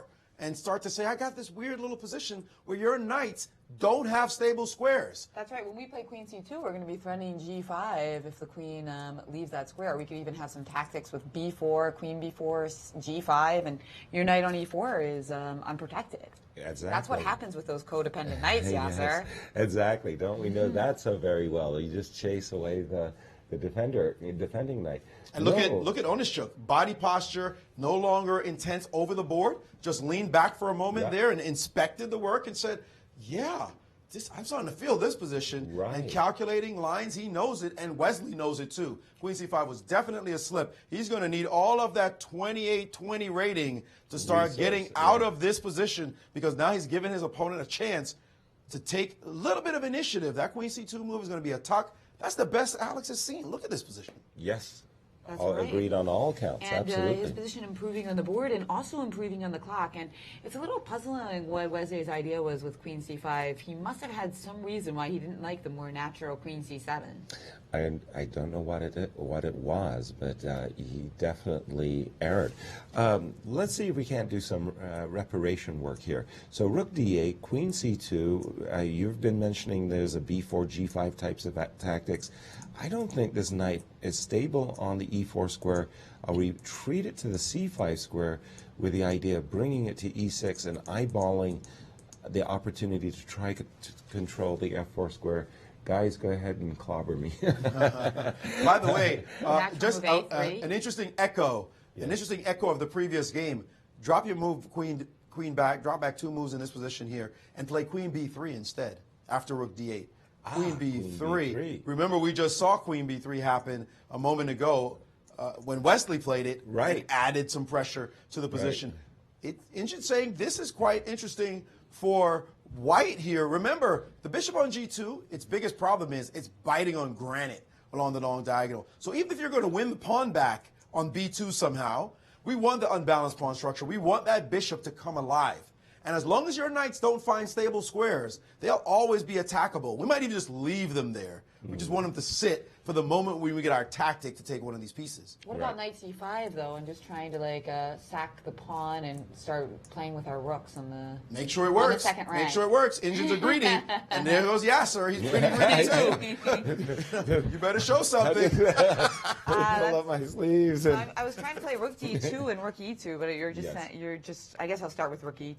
Rook e2. Well, okay, rook d2. Yeah, well, exactly. You're hoping that once you, well, I mean, obviously, if you could double rooks and attack this pawn on f7, you've got good good plans. You can't tempo with this move queen c6. That's precisely it. That's a very annoying move to handle. And what if I just try to keep queens on the board with queen d4? Absolutely. Not acquiescing to any kind of bad endgame. Right. Well, indeed, all of those pawns did get munched. I suppose, Bishop F, something solid like bishop f3? Just keeping and maintaining things. Stopping rook e2, of course. Yeah, also queen f3, rook e2, rook e1 type style ideas. g5 has to be calculated, but I was thinking I would just go for it now with rook e2. Yeah, but keep in mind, Wesley isn't necessarily playing for the win here. All he needs is a draw. You're putting black in a position where he has to rely upon his attack to save the game. Is there a solid alternative to this move, queen b3? We don't know because Wesley has not yet played the move rook d8. Finally moved. He did, and now a key decision point for Alex. Is he going to play queen b3 or c2? Well, queen c2 had that natural idea, what you were mentioning, Jan, of just, attacking this knight, forcing it to retreat until we realize actually the knight probably does want to retreat to c5. Let's take another look at this move, queen b3, because, again, Alex needs the win, okay? There's no question. He has to pull off something. In this position, if you wanted, Jennifer, to sacrifice the b7, c6 pawns, I'll do it right away. Don't play knight c5. Just slap the knight on d2. Sure. I mean, okay, you want to sacrifice a pawn? Do it in this fashion. Takes on knight d2, forking queen and rook. Takes on d2. Takes on d2. Now you got to take on b7, and in this position, you know, your queen may not necessarily go to c5. It may go to g5. It may, in fact, be perfectly happy the on Indians a7. there give queen a8 and bishop f3 in this position and tell your rook to get out. And that's nasty. It looks like you don't have any tactics with rook takes f2 because the other rook shows up. So the c6 pawn will drop in this line. And he didn't go for it with queen b3. He played queen c2. Yeah, I think that was the more conservative move. I suspect the knight d2 didn't necessarily scare him off, but I suspect he said, Knight c5.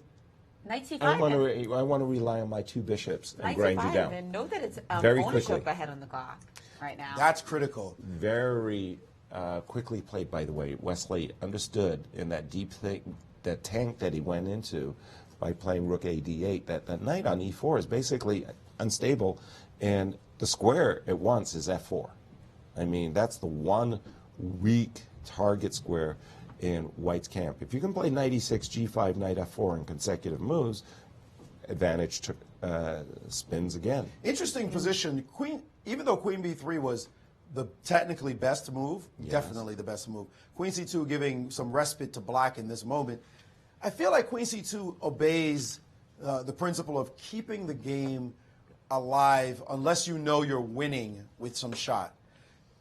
What I mean is, this move, there's a lot of game ahead. You can actually see that there's a lot of game ahead. Exactly. But queen b3, the crisis point happens immediately, and if he has some shot like knight d2 or knight c5, there's not a lot of game ahead. In fact, you've shut down the opportunity. You better know that you're winning when you play queen b3, queen b7, because it's just going to be resolution very quickly. Control chess by Alex. Ooh. And look at this, Alabat Vinnik allowing double pawns with queen c3. Wow. What a decision. Yeah. He had planned that with rook after e1. But by the way, guys, isn't there a pawn on hanging? You know me, my spidey sense is tingling. I'm not going to take your queen. I'm going to win a pawn. Well, rook d1, queen a2. Hold on, let's go back to here. I don't think you want to take pawns in this position. Rook d1 here, and D1. takes, and queen takes on a2. Yes. Possible. Yes. Yeah, actually, it is very possible to play this variation. But the Indians are giving triple zeros in this position as well, dealing with these knights. The knights are the problem. The knights don't have any real squares. But I am stunned by that decision, and now also stunned by the speed with which Wesley So played his move, queen c7. He did not even glance at the queen trade. Alex is playing with like the force of his certainty right now. He's like he's imposing, I want a queen trade. I don't care if it's double pawns or two bishops. And both of them are judging the two bishops to be so powerful that you can't afford a queen trade. That's amazing. What's going on in the minds of the players right now, the strength of the two bishops, those last few moves look like they went in Onischuk's favor. And queen a3 now going after the a7 pawn, man after your own heart, yes? Yeah, I'm still kind of wondering why Wesley, I guess Wesley didn't like the dynamic potential that White had along the d-file going after the a2 pawn. Move queen c7, very consistent with his last few moves, which was to spin the knight over to that f4 square and to try to take advantage of the weakened white king side. Indeed. You can't get too frisky and start just like taking your pawn. Is there anything over there on the king side? If you play knight f4 and bishop f1, what's your follow-up? Nothing. I just want to cement the knight on f4 and play like, I don't know. There might be rook takes e3 style, queen g3 shots, but in this position, I'm going to keep my pawn. I'm going to play the move a7, b7, b6. Yeah, I'm going to make this bishop's life a very happy one now that there's a pawn weakness. But after I play c5, I'll be shutting down the dark square bishop. But that wasn't... That is what he played, b6. Sorry, from the web, I didn't see it quite clearly. But b7, b6 was Wesley's choice. Players very even on time. This is a very good sign for Alex. This is the kind of game Alex wish he had with the black pieces going into the last round instead of the wild melee he found himself down having to sacrifice a pawn very quickly in the last game. Still, he was okay. It wasn't his type of chess, and he didn't find the moves naturally. If he had just played like this or somehow gotten something like this, but then if he did, he would have been Wesley So. Right. And if we keep going after pawns in this position with nibbling queen a4? Yes, a very natural move, of course. The bishop on g2, bearing down. Like I said, I feel like it's necessary that I shut down the dark square bishop with this move, c6, c5. And that's one of the reasons why Alex has just played the move of b4, trying to prevent that move and perhaps play queen a4 next move. Mm-hmm. It looks good. How does the engine assess this position? If you say 3 triple zeros, I'm going to be really upset with you. Well, then I don't want to upset you. And now Wesley played the move g5. Right. He's trying to stop us from ever playing g5 and also looking, again, at cementing that f4 square, so there wouldn't be a tactic with bishop takes f4 and bishop takes c6. Yeah, there's no g4, g5 opportunities anymore for white. Wesley ready to plant a knight on the f4 square. Now, the idea of b4, I'm with you, Jen. I think the only natural follow-up now to the move b4 is queen to a4, attacking this pawn. Now, here, I'm beginning to, I don't know, I'm seeing some nice options here for black. It's not like you automatically have to play c6, c5. There's some stuff here. But queen a4 is seeming a little offside. Yeah, doesn't white want to get the queen somewhere and play a4 maybe and start some kind of demonstration like that if possible? Yeah, you want to go queen. Yeah, slow, exactly. I want to be slow. As slow as possible. Well, queen a4, I could try to go into c6 and force the trade of queens. Yeah, but queen a4, he has played this line. And a very quick c5. Wesley, considering the fact that, look, I'm just getting my pawns on dark squares and I'm playing against this dark square bishop. Very quick. These are some very important strategic decisions being made by both players, and they're doing them very, dare I say it, rapidly. Oh, they need to. Yeah. Last game, Alex really suffered from the loss of time. So after knight takes c5, which leaves white with split queenside pawns and a very sweet outpost on c5. Note that g5 is hanging, so if we play queen c6 in this position, yes. How are you dealing with that? I like that move a lot, Jen. I didn't want to trade queens as black, but now you're threatening both my g5 pawn as well as my queen. I'm going to try to just play with the queens on the board. Again, for me, the key factor is a slight vulnerability of white's king, and I don't want to give my opponent this nice 2 bishops ending. Queen e5 would be my choice. Yeah, that does stop some of my fun, because all the fun squares are occupied by that knight on f6. Yeah, the knight on f6 certainly covers some important business squares on d7 as well as d5. You can't just post up with your bishop on d5 and the d-file, all the and don't throw when rook takes d8, because there's a queen takes a1 check. Oops. which would be a sad way to end a championship bid, indeed. That would be a nasty swish and zoo. But now Alex is beginning to tank as he realizes that, well, you know, he got the 2 bishops, but he still doesn't have his grip on black's position. And reconsidering perhaps maybe posting that queen somewhere else, because it's funny, on c6 it seems like the queen should be doing something, but we're having trouble having any fun. And in this position, you might prefer to have his queen on f5, so maybe he'll just drop back to c2. All right. And renew the attack on the pawn, and he has done queen c2. It seems like the more practical choice, actually. Sorry. Because now with queen e5, I could try queen f5. Again, trying to insist on the queen trade on my own terms. I'm getting tired of, you know, like these constant face-offs. I mean, people always want to trade down into the ending. Alex keeps insisting on these queen trades. But Wesley, just play knight to e6 in this position. Will he just step back and defend his pawn? He has. Knight e6, very, very solid choice once again. Remember, knights need stable squares. The knights are doing it from where they are, e6 and f6. They're not going to move now, and they seem immovable, actually, on those squares. So they have a great defensive posture. Now we see the move a4. That's the move we were talking about earlier. Knight and now f4. knight f4. Well, again, I'm posting up this knight on f4. I think Wesley's made an incredibly wise strategic plan, and he's so consistent about following through with what he's been doing for really the greater part of the last half dozen moves or so. Knight f4, and White's. If White loses the two bishops, if White simply allows knight takes g2, this game's headed for a draw for certain. I mean, somehow Alex is going to need to keep both bishops. Bishop But F1 seems the only way to do it. Yeah, but Bishop F1 it carries a Come in with lot knight of burden. E4, say hello. Well, I mean, one move that I would find attractive would be knight to d5. Give me that bishop. A big-time move going on there. Again, I'm starting to see some combinative ideas with knight takes h3 and rook takes e3. That's a killer. Bishop F1 has been played. That's an initiative squelcher, that move knight to d5. Yeah. The Indians are loving black after this move. The queen Yeah. unprotected on the c2 square. That's what I'm thinking too, Maurice.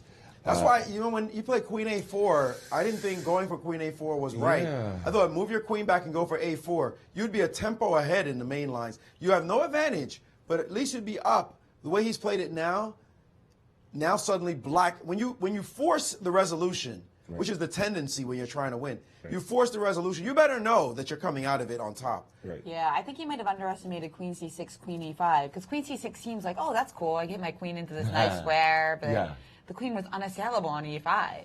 As Victor Korchnoi would say, pawns do not move backwards. That huge outpost for the knights. Knights love outposts, and this f4, not in this particular moment, but a move or two earlier, the move g4, g3 would have been just ideal for White to stop this knight from getting there. After Huge edge for White after that move, yes. Right.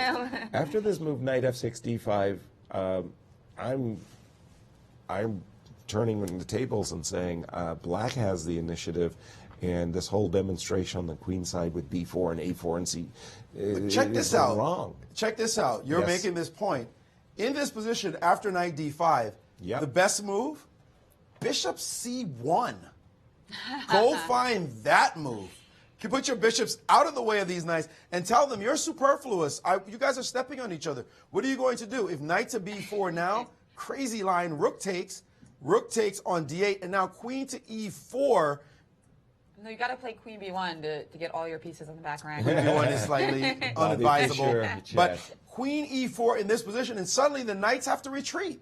The best move being given, knight e6 or knight c6 in this position, or even knight a6. In fact, the only way to keep the game going, just keep it going. Black has no way to land a blow, apparently, in this position. Something like rook d1 will instantly be met by bishop f4, and suddenly your rook is hanging on d1. So there are no forward moves that the Indians are finding. So you'd have to find this ultra deep knight c5, knight cd5, bishop to c1. Actually, even bishop to d2, much more natural, is also playable in this position, and giving knight e7 or knight e6 as the best moves. So this is actually okay for White, even though White's not saying anything necessarily. At least black is not flying forward. And we've just seen a trade on the d1 square. Whoa. Rook takes d1 has been played, and whoa, I don't like that decision by Wesley. That's an important decision has been made, going further into the endgame with this move, and now knight to e4, which is... That was his intent, was that he wanted to keep the e4 square protected, but he's given up the d-file. He's given up everything about that previous attack we're talking about. Now the Indians actually love White. The key move here, guys... Rook d4? a5. A5? A5, very deep move. The point being after takes c5. Of course. And now suddenly... these knights, particularly this knight on e4, looks strange, and this pawn is starting to come down the board. What do? If you try to stop this with this move, suddenly you're losing material after takes, and bishop to g2, and unstable knight. The bishop showing their teeth in this position, and he has played a5. a5 is on the board right now. Wesley So has taken, and no, he has not taken yet. c5 has happened. This is doing my analysis, so refresh. A5 has occurred on the board. He's noticed this possibility for his pieces. White has the initiative now. According to the engines, White's just better in this position. Not by a tremendous amount, but this is exactly what you'd fantasize about. And look at him again. Every time he plays a move that he feels good about, he leans back and starts studying his work of art. He's feeling very good in this position. Advantage White right now. And looking at Wesley, so what about not taking on A5? That seems like a poison pawn. I would never want to allow this runaway passer on C4. I'm not a big fan of this move, this knight being on E4. That was a bad idea. I suspect that Wesley's intent is just to kind of blockade the attack against the B6 pawn with a move like knight E4 to C5. And don't just forget say, Queen F5, yes. Queen F5 is going to be possible. Suddenly there's going to be some funny business around your king. Although in this specific position, taking rook E5, huh? Don't rook E5. Maybe there's some rook D8 back rank issues. I don't know. The position is going to get wild. Well, rook D8 check forces a trade of rook. So. Well, I do like knight on knight to C5, and he played it. It's a very natural move to again. The knights seek solid, protected squares. Queen F5 is a good move right now. First take on B6. Sorry. Resolve the weakness on B6. Make sure that happens forever. Okay. And then Queen F5 is going to be very strong. The reason being Rook E5 runs into Bishop F4. And if you really want to lose a pawn after Bishop F4, you may. But it is a pawn. And you will try to blockade this position and prove a draw. But you know White is going to play forever. Of course. And look at that. His hand is on the queen. He's ready to infiltrate. And that Bishop on F1 it suddenly becomes handy, stopping a Rook E1 check. Queen F5. And the engine's like White right now, he's going to have to play something like knight C to E6 to really stabilize those knights. But B6 is a weak pawn forever now. And why is F7, F6 a poor choice? It's possible, but then H4 is coming. H4. You keep coming from different. Oh, yeah. Now you're feeling it. Now you're feeling it. This is totally White's advantage in this position. Wesley's going to have to defend and try to resolve this issue. But the key to this position is that you will never find a balanced position, ever. The knights and bishops don't resemble each other at all. The only balanced position will happen is if you could take both bishops with both your knights, or he decides to take both bishops with both knights. F6 has been played, and time advantage by Alexander Onischuk now. H4 is huge right now. H4 is a big-time move for him. And by the way, the thing that I really do like about the move H4, one of the handsome pluses of having the knight on F4 is it always kept White honest regarding the H3 pawn was constantly under attack. The move H4 not only gets your pawn out of captures in many lines, but like you say, you're undermining the protection of the knight on F4 by attacking the G5 pawn. So you get a 2-for-1. Oh, he's so smooth in these types of positions. He might be 2,800 in these types of positions. Not as good in the sharper, wilder type positions. But he's in his element right now, finding every single move. Rook E5 still met by Bishop F4. That's why this is kind of hard to see, because it looks like Rook E5 just shuts the queen out. But Bishop F4, we just pick up a pawn. You can't take on F5 because Bishop takes C7, leaves us up a whole piece. Guys, how do you feel if you see H4 on the board? How do you personally feel? Not good. Even if you're fine. Even if you're fine. The move H4 is like, wait, what is he doing? He's starting to do stuff. What's up? He's coming after me. Yeah, clearly. I was playing fantastically as the underdog here. This David versus Goliath moment for him. Oh, yes. Now, unfortunately for Wesley, he doesn't have an out. I alluded to this on a number of occasions. This white queen posting up on F5 is preventing Wesley from doing a very normal combination of sacrificing to get perpetual checks, right? This is the type of idea that White's avoiding thanks to this queen being on F5. The queen was posted on some lousy square. I'm not to pick a lousy square like A7, but there's no bailout line here, clean bailout line. And keep in mind that B6 pawn is now a permanent weakness in the position. So end games, you want to bail into some end games, we're going to massage that pawn for all it's worth as well. You're not getting our C4 pawn, and the two bishops are going to just run ragged when they come back alive. Or we always have the move bishop takes knight, some knight, and let the remaining bishop be the dominant piece. Right. So there you have to be careful as well. These are all nasty endgames. So Wesley, he's feeling the pressure, and look at the clock times now as he's really feeling it, down more than 2 minutes on the clock with a worse position and no initiative to speak of and no easy moves to find as well. Yeah, again, he doesn't have this, simple, solidifying idea. If you play a move like Queen E5, this is actually what Alex Onischuk is living for, hoping for. Queen takes, rook takes, pawn takes, pawn takes. He's played rook E5. And he did play rook E5, sacrificing a pawn. That's a pawn. Bishop F4 is That's been a pawn. on the board. Takes on F4, queen takes F4. We see all these moves, and again, that bishop on F1 coming in handy because there's no rook E1 check, no good discoveries here. Well, and we saw a quick move from Wesley here. He just played queen E7. He's basically saying, look, I've got a dark square fortress, you've got an H-pawn, no question about it. I'm struggling, but if I can get in rook E1 at a timely moment, the bishop has now come alive, guys. Alex Onischuk, very, very happy. Big time happy, I should say, for the first time. Trade of rooks on E1. Trade of rooks. Oh my. Trade of rooks on E1 and king H2 by Alex. Engines hate that move. I didn't like it either. He hasn't played king H2 yet, but we anticipate seeing it coming. And the Engines are saying it's a much bigger advantage now for White than it's ever been at any point during this game. Almost 2 pawns up is White in this ending. That black king looks mateable.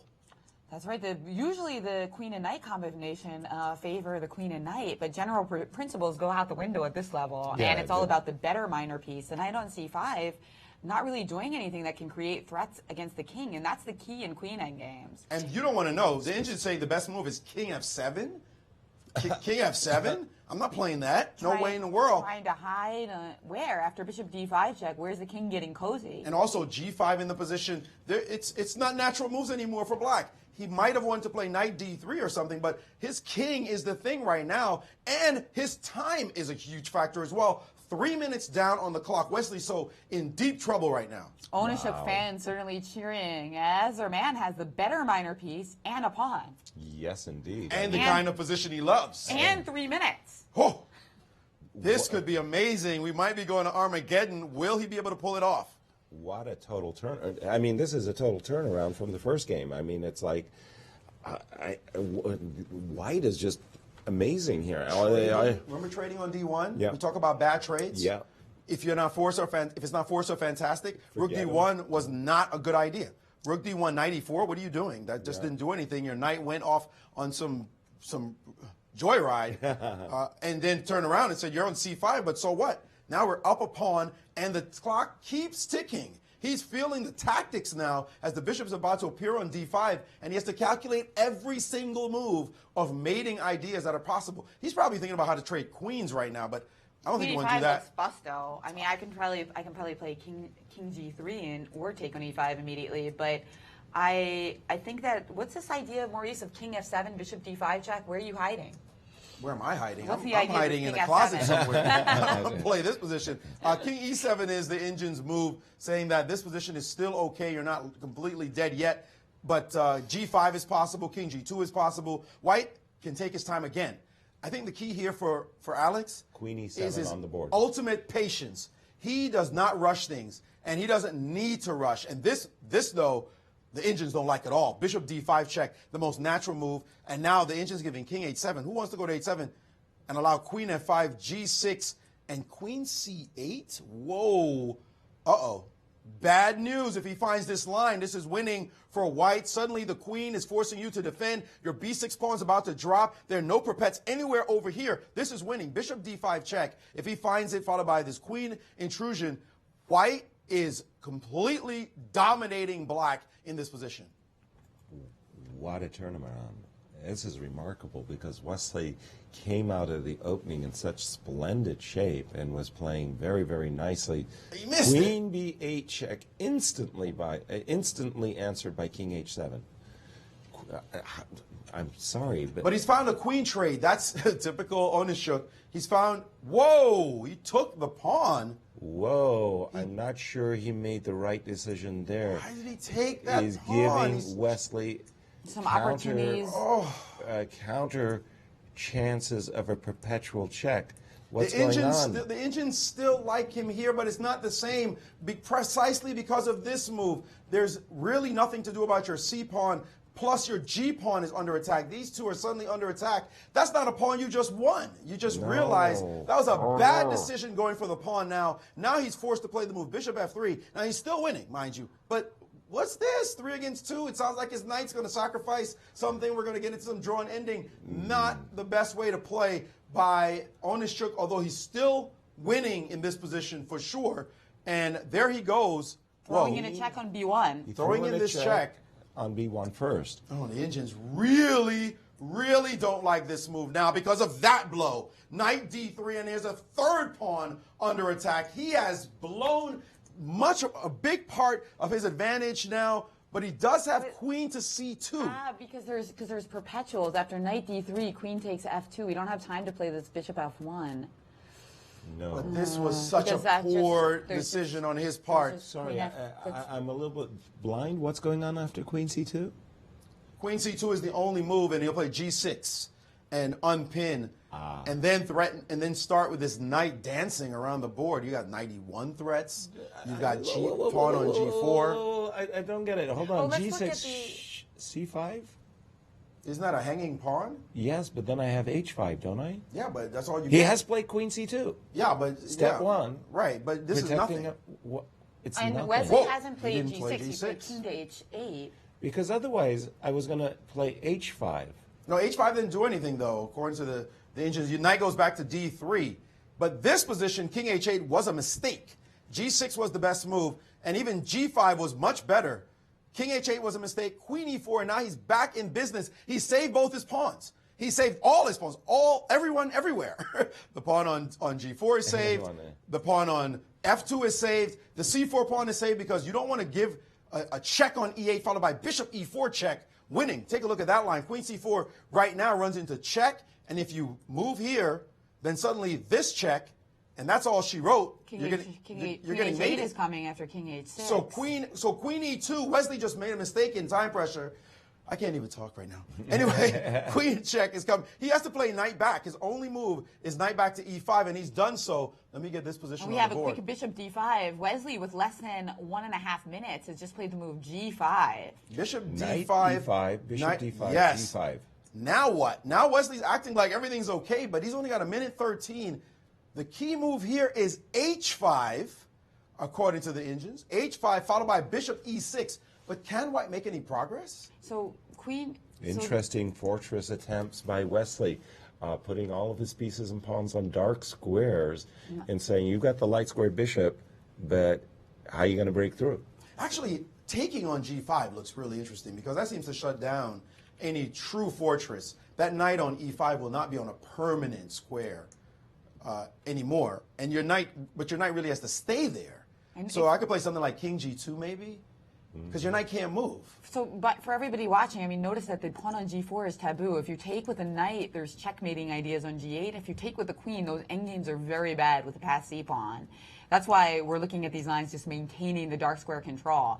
And Onischuk has played H5, trying to keep more pawns in the position. But how's he going to dislodge? And Wesley played king to G7. There's no increment, so he's playing with 1 minute and 13 seconds. There's 11 moves to the increment, though. Move 60 will happen very soon. Right. So basically, White just has to get there. And he's playing king G2. Bishop E6 keeps both pawns. Is king G2 okay? Yes, That's it in is. Armageddon. Yeah. Yeah. We're not in Armageddon yet. Not in Armageddon yet. King G2. 5 seconds. Wait a minute. delay. There's no increment at all in this one? In this one. It's delay. 5 It's always second delay. Right. So it's not a problem. Sorry. Yeah. My apology. G2. We don't blame you for thinking this might go to Armageddon. Oh boy. The engines it are feels giving, like Armageddon. The engine's giving queen E4 as best. That seems ridiculous. That seems like a draw. What is Armageddon in a sense? Yeah. Queen E4? Trading queens. And dropping the C4 pawn? Yes, exactly. That's mindless. Every single move. Now, all the top moves drop the C pawn. All the top moves. Bishop F3, Queen E4, Bishop E4. There is some purpose to the madness of the engine here. Because if White gets this exact position that I have on my board and follows it up with F3, He's got the king track all the way around the edge of the board to f7. He just did something very nasty. He just played king g2, guarding his pawn. Everything is guarded, and forced Wesley to make a move. Wesley took more than 5 seconds, and now his time is ticking down, and he's about to go under a minute, and he had to play the only move, this check, and now king h3.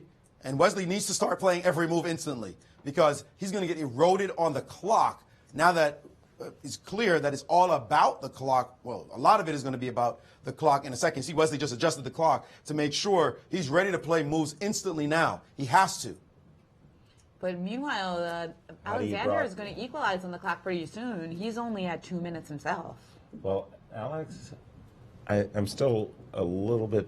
How is he going to break this blockade? This queen and knight work beautifully in tandem, keeping all of White's pawns and opportunities in check. That's why I wanted to take the pawn on g5, even though h5 as the best move. Right. I wanted to take the pawn on g5. It seems like it would have offered more chances to do something in that kind of position. Now he doesn't see how to break the position, and he doesn't have any free moves. But that endgame... Look at the clock, Maurice. Yeah, he's getting closer now. He doesn't see the win. Boy. He knows he's up 2 pawns.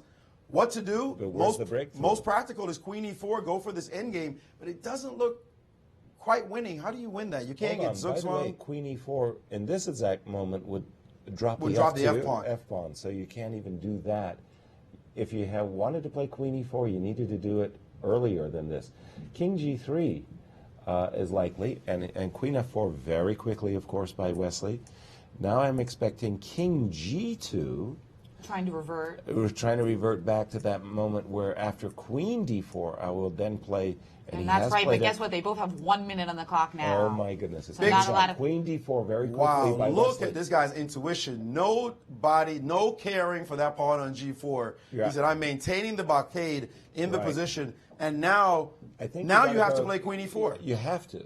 You have to try have queen to. e4, And but you no have- longer a clock advantage. And you have to hope that your king, after a trade of queens, you'll capture the pawn on c4. White has to hope his king can make this long Arctic track all the way to the e7 square. But the plus is that the black king has to deal with that h-pawn all day. Right. That was why he kept the pawn on h5. Okay, now he's thinking, though. He's He's getting under 30 seconds. So he's going to try it, though. I mean, he has to try queen e4. Let us... But first he's wasting time with bishop e6. Oh, no. Oh, no. Bishop e6. Oh, no, a howler. That has thrown it all away. The knight has finally found the f4 square, and you will have no advantage at all. That was a big mistake. Oh my the win goodness. is gone. The win is completely gone now. Oh my goodness. The knight's going to appear at f4 and equalize the game. Left 10 seconds, 8 seconds, and he's not getting any bonus time.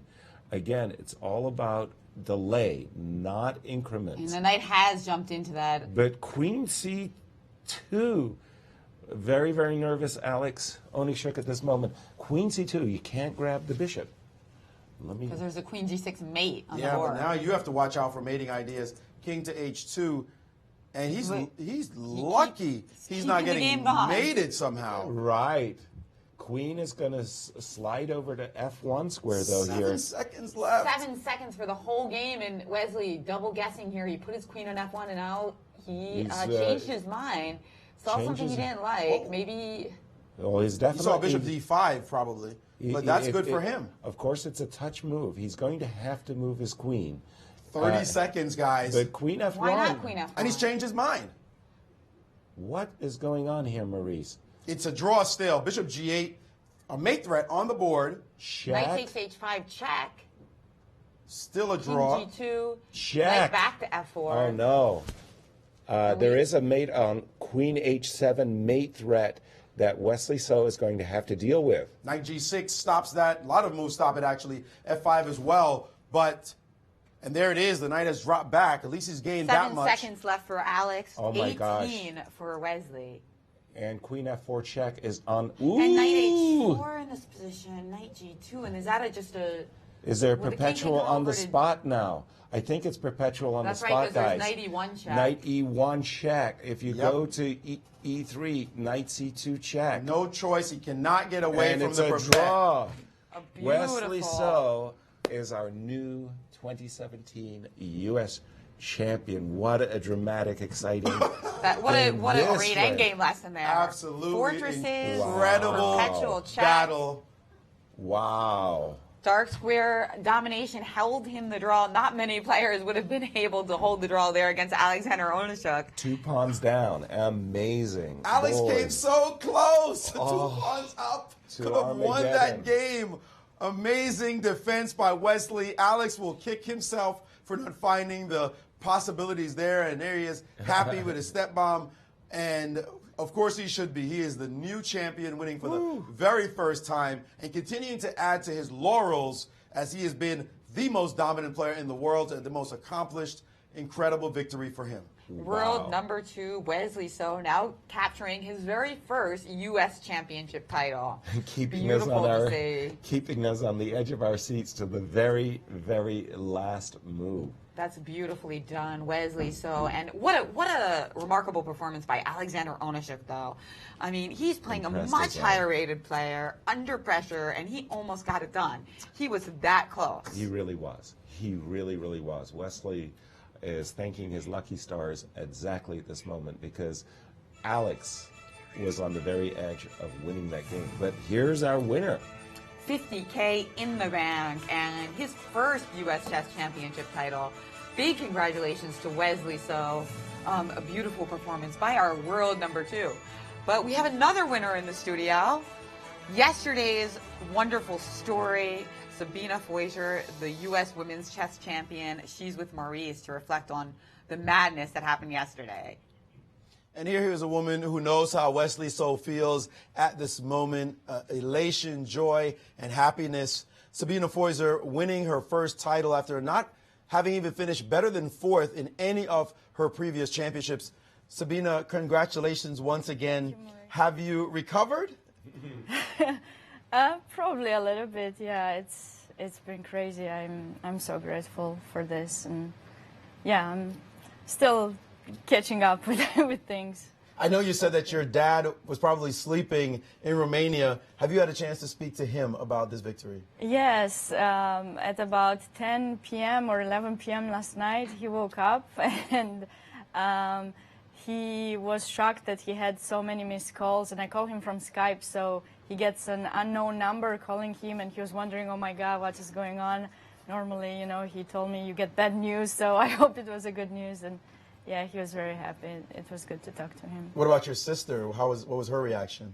She was very happy. She actually stayed awake to see my game, and yeah, she was very happy. I talked to her a lot. So I know I posted the win on social media, my social media page, and already I have something like over 600 likes and people sharing the news. What has been the fan reaction to this? Yeah, I also received so many messages. I started answering some of them, and then I kept getting more and more. I'm not really used to this, and you know, it's great to see it. I hope I get the chance to thank everyone. If they're watching, I hope you know, they accept my thank you, and thank you for rooting for me, and yeah. They get it. You can't answer all those messages. Yeah. It's just too much, but at least you received them and you gave a general thanks. Yeah. We know the story, of course, of your mom passing. You played with a heavy heart. How were you able to overcome that and play such wonderful chess in this championship? I really don't know. I think I probably had 2 personalities during the tournament. I was crying at home and staying strong at the game, you know. I definitely think she was with me, you know, there, rooting for me from up there, and probably was happy. So, you know, it feels great that I know that she can see me from up there. So, yeah. Well, absolute pleasure of a story. Now that you're the women's champion, what's your future in chess? What are the things you plan to do, and maybe some opportunities coming your way? I haven't thought about it yet. I definitely think that there's a lot of pressure coming with the title that you have to keep maintaining up there, and you have to continue playing well. But I think it's really a great achievement, and you know, I'm very happy.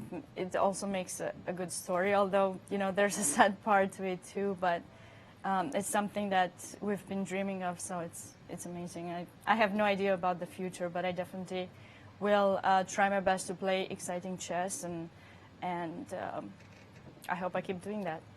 Well, enjoy the present. You did a fabulous job. Congratulations on being the U.S. Women's Champion. Thank you very much, Maurice. Guys, we all know the heart of a champion when we see it. We know what a real fighter looks like. Not all of us, to a person. And that is what Sabina showed us in this tournament, with all the difficulties that she had to experience to come out at the end a true champion, is what we live for. And we admire her so much. Congratulations, Sabina, and thank you so much, Maurice. How has this result affected our final standings? Well, in the U.S. Chess Championship, we have our winner, Wesley, so at the top of the cross table. Of course, our clear second finisher, Alexander Onischuk, inspiring us with his valiant fight in the second game. Absolutely. Almost forcing Armageddon. Varuzhin Akobian, another huge story of the tournament. He tied for third place with Fabiano Caruana and Hikaru Nakamura, who were so close to getting into that tiebreak themselves if round 9 had been a little different. Exactly. Each picking up $20,000 there. Yaroslav, our who debuted in his first U.S. Championship, picks up $10,000 and an even score in a very powerful field. And a World Cup spot as well. And a World Cup spot as well. But here we have the runner-up of the U.S. Chess Championship, Alexander Onischuk, who almost forced us into even more thrills with an Armageddon. Congratulations. Absolutely. Well, we talk about the heart of a champion. This man has won the title before in 2006, and he regaled us with his play, making an amazing run this time again, coming up slightly short. Alex, this was a dogfight, but that first game, you must have been disappointed getting in so much time pressure. Looked like you had some opportunities, but he surprised you with the move Queen B3, and that cost a lot of time in your clock. Yeah, I mean, I wish I could play with knight as Wesley does. I mean, he's just, you know, all these forks. In that first game that we played in this tournament, I missed the fork, the knight fork. And this first game just reminded me of our tournament game.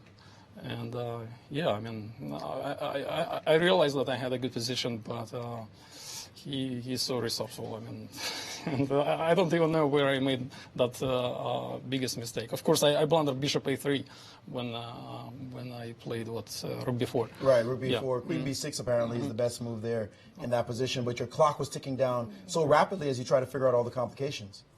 Yeah, I mean, you know, Wesley is just much faster than me, so I mean, it's normal that I was a little bit on time pressure because the position was, quite frankly, quite complicated. So I mean, I don't blame myself for being in the time pressure, but you know, I should have played a better move than Rook B4. Certainly. Second game, though, you have to win with white against all odds. Then you got a position that didn't look like too much. This, all of a sudden, you played this move, Queen C5. Your bishop came to E3, C5. You must have started feeling very optimistic. Yeah, I thought that's the only way I could play for a win against Wesley. I mean, not going into theoretical lines, but you know, try to play equal position, quiet position, and hopefully, you know, try to outplay him in the middle game. Plus, psychologically, it's always difficult to play when you just need a draw. So, I mean, this is exactly what happened, and I was very close to win that game. Very close. And you had the edge on the clock. You suddenly won 2 pawns. But then you allowed a position where he's just suddenly got these blockaders in the position. Yeah. The knight, the dark squares just froze your entire initiative. We actually think, I talked to Wesley after the game, that maybe Queen B8 and Queen B6 was not necessary. Oh, yes, exactly. Yeah, I should have played G5. Yeah, yes. That was and I wasn't sure. I was wavering. Should I take the other pawn or, you know, go for Actually, checkmate? the engines found in this very position the move Bishop D5 check instead of Queen B8, right. with the idea of playing Queen F5 check, and his king starts to come under some fire. You see, the thing is that I understand everything. I just don't have enough time to calculate. That's why, you know, Wesley is he's a better player. He's faster, and he's a great player. He's a great champion. Well, very good words. Great sportsman you are as well, and you showed us why you are a champion as well. Congratulations on this fine finish here at the championship. Thank you. And if I may, I would like to take this opportunity and thank everyone who was rooting for me. And I know that people were watching these games at Texas Tech, especially my students and my co-workers. And I would like to thank all fans for rooting for me today. And you guys, Maurice, Jennifer and Yasser for, and the whole crew for doing such a great show. And also I would like to thank everyone who worked organizing this tournament. So it's been, as always, an amazing event, and I really enjoyed it. Well, you're a class act as always, and thank you for making it so easy to get excited and do this commentary work. Good luck in everything you do, and we're sure to see you back here next year. Thank you. And good luck in the World Cup as well. Thank you. Alexander Onischuk. That's why this guy's a champ. 2006 champion. He fought like a lion today. Just this close. What could have been? Very, very close indeed, Alex. Our congratulations. Sincerely, you inspired us and kept us on the edge of our seats till the very last drop. Jennifer, again, this has been one of the most eventful championships I can ever recall having done, and we should get in some of our thank yous as well. Yes, and there's a lot more chess coming here in 2017. We've got the Grand Chess Tour coming up in Paris, Leuven, the Sinkfield Cup. So those of you who didn't get a chance to visit us live and check out the beautiful World Chess Hall of Fame and Chess Club in person, start planning your trip July 31st to August 20th. There's going to be Blitz, Rapid, and Classical. I know you can find a weekend to drop down here into the capital of chess in the United States and perhaps even the world. Come join us. Yes, indeed. But we've got the man of the hour with us, world number 2 and now U.S. chess champion Wesley So. Well, the champ is here. Yay. Wesley So on a tear this entire year, playing fantastic chess, the hottest player on the tour, bar none. This was not easy for him, but he pulled it off. Wesley, first of all, congratulations. Thank you so much. Yeah, thank you. Today wasn't easy. Actually, my play here in this tournament is so-and-so, but now that I've won, I'm very glad, and it's time to move on to the next one, and it's good learning experience for me. This was tough for everybody. I mean, all the top 3 players in this tournament, Fabiano, Nakamura, yourself, we thought you guys would run away with it. It would be a 3-horse race. Little did we know that there were some other players in the event that had to have something to say about that. Yeah, I think the lower-rated players this year are really motivated to change course, and they're tired of probably seeing our faces all the time. Absolutely. So I think guys like Zerbuk, maybe even Shankland, Alex Onischuk, and then Akobian, they put it in their mind that this is their year, and they came really close. And I can't believe that I won this tournament, considering the way that I play. I mean, it's a really tough tournament too for us top players, because in terms of rating, I mean, I have to score +5 here, meaning I have to win 5 games and draw 6 just in order not to lose rating. So that's really difficult. I mean, it's like, yeah. You only made +3 in this tournament. 3. Would you have imagined that +3 would win this U.S. championship? You thought it would be similar to last year when Fabiano needed +6, and you got +5 and came in second. +4, sorry, yeah. And came in second place last year. Yeah, times have changed. That just means every year is different. And I'd like to congratulate Alexander Onischuk, for he's a great and very professional player and also coach of Texas Tech. And he's played really well in this tournament. I mean, I expected him to do real well, but it's a bit higher than than his expectation. Than his rating. Yeah. Let's talk about the finals itself. The first game was wild. You went for this pawn in the 2 pawns, in fact, in the beginning of this game. Were you ever worried that he had some compensation? You started doing some witchcraft when you took on B2 and tried to confuse things with Bishop G4 in that first game. Bishop G4 was a good move. Yeah, but Black had to find Queen B6 actually in that position, and it seems like Black is okay in that line. I didn't even see Queen B6. Well, you can be forgiven. It's rapid chess is crazy, but when you came into it, did you feel like must win with white or just play the position? Because you played like must win with white when you played Queen B3 and take the pawn. Yeah, well, I just wanted to play the position. I wasn't sure if he prepared this castle, because if he mixed up his move order, I mean, usually Black plays knight c6 before castle, so I don't win. So he doubles his queen side and win his pawns. But if he plays this without preparation, it does look a little bit dangerous for Black. After all, a pawn is a pawn, not to mention too. He does get some... Making Yasser very happy because he loves pawns. He loves Never seen a pawn he didn't want to take. He's a greedy pawn grabber. Yes, he is. And he put his hand up too, and this guilty as charged. But you saw this pawn after queen b3. And I thought a pawn is a pawn. But I was mostly calculating knight c5 instead of knight c6. And then queen d5, some knight d3. Oops, sorry. Queen d5, knight d3, yeah. Yeah, and then queen b7, knight d7, knight d4. So this is mostly my main calculation. And now if you place knight 7 c5, then queen d5. And I'm happy because I can always trade queen. So I'm not completely sure, but you know. There was a dangerous line there, though, if we can back up. In this line, the move knight c5 after, sorry, knight c5, queen d5, queen c8. Yeah, starting to tap my queen. With your queen having some little funny business sitting on the d5 square. Did you consider this line? Yeah, but just queen c4. Queen c4, c6? Ah, you're persistent. Huh? Well, not me. I'm just telling you what the engine said. Your queen gets into a little bit of danger in this particular variation, apparently. Yeah. that could have been funny. Yeah, I missed c6. But, yeah, and then b5 is a powerful threat. You always have knight d3. So, so this is probably good for black. But white comes out of it anyway, but it wouldn't have been terrible for black. But yeah, in a rapid game, when I see pawns, I'll just take it.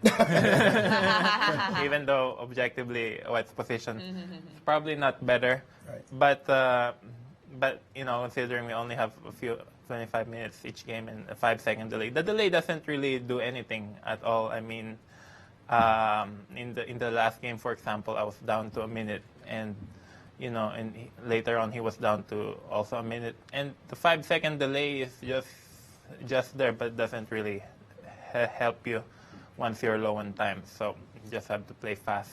But let's talk about this second game. You win the first game. You ended up winning that first game in dominant style as his position collapsed.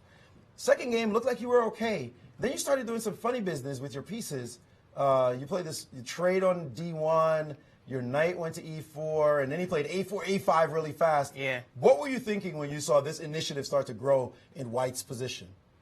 Yeah, well, I was just, I was happy to have my knight on f4, and I couldn't believe it when he played bishop f1 because the bishop seems dead there. But then it makes sense because my knight on f4 is also not doing much. And he has the bishop pair. If I ever move my knight away from f4, then he plays bishop g2, bishop d5.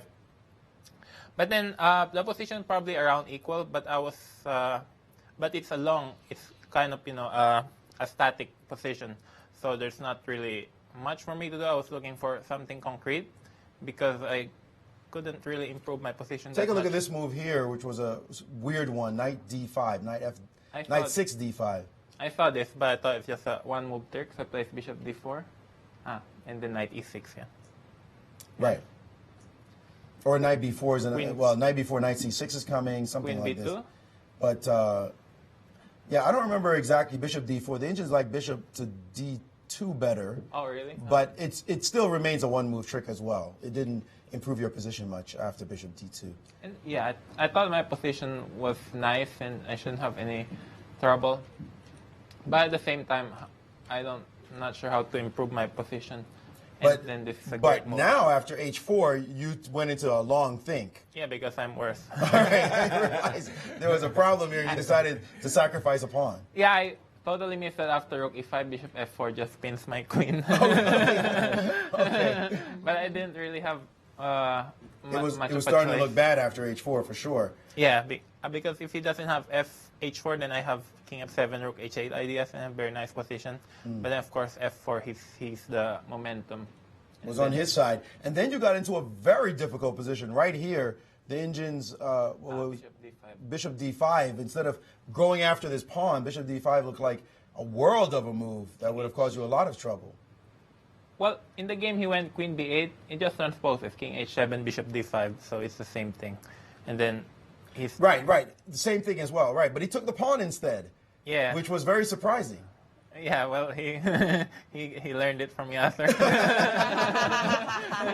It's Yasser's And he's fault. a very strong player, Wesley. It's your fault, Yasser. But Yeah, that second pawn, though, cost him much of his advantage, taking the second really, one. well, why is 2 pawns up? So he should be winning. Maybe he missed this knight d3. Definitely. Right about now, the engines are not giving White any No? real progress in this position. Did you see a way for him to break through? No, but it's 2 pawns. Yeah, but there was no breakthrough. It was very.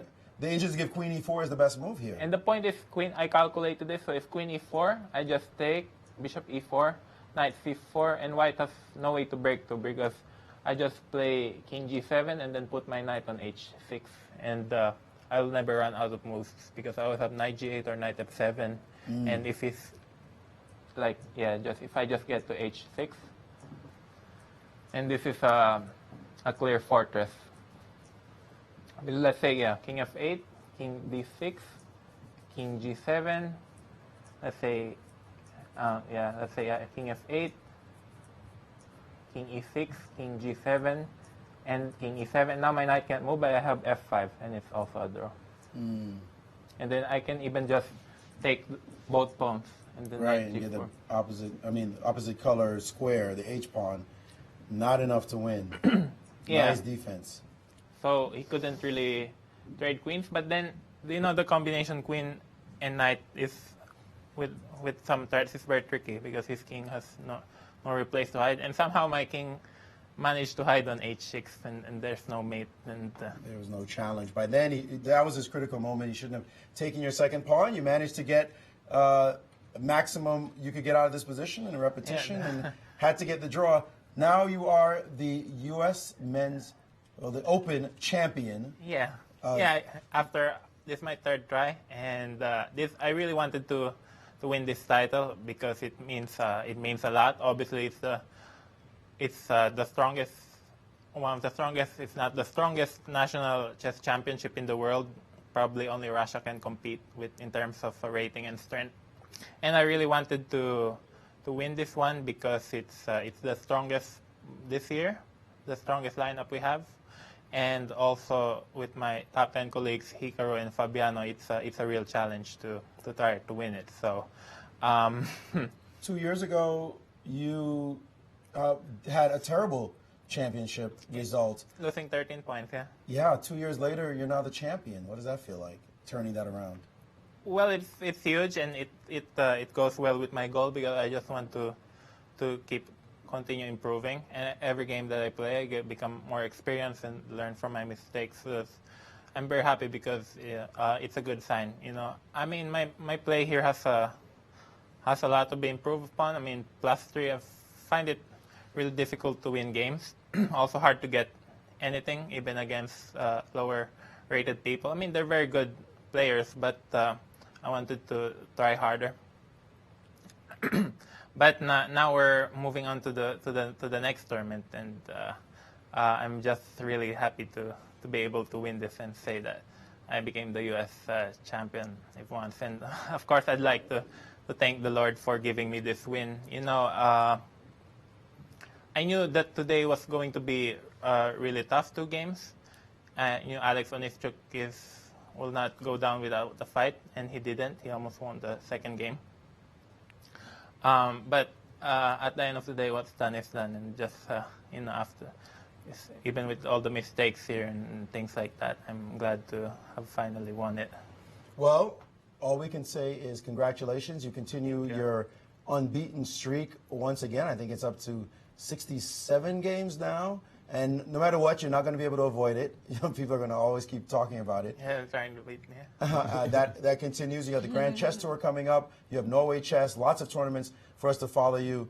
But that's in the future. Today, all you should be thinking about is you are the champion of these United States for 2017. Yeah, and it was tough to get here, and other people would have deserved to win the tournament as well because they played so well. Like guys like Alex Onischuk and also Varakobian, if he didn't lose yesterday, I think they played really well in this event. I mean, Alexander Onischuk won 3 games in a row from rounds 8 till 10, and it's fortunate that he win 4 games in a row. Speaking of which, that was dangerous for you yesterday. You took a quick draw in the beginning of that tournament. You could have lost these championships without even having a chance to play in the playoffs.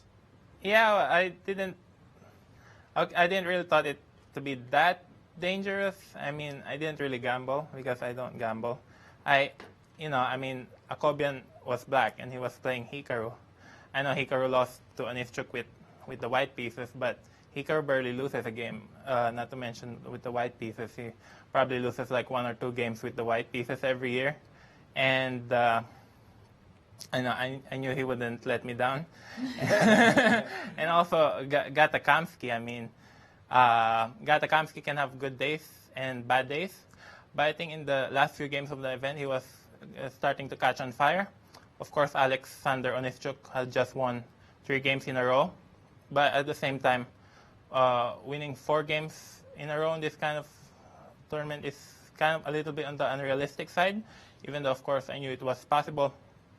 But at the same time, beating Gata Kamsky with the black pieces, you need to create some sort of mini miracle to make it happen.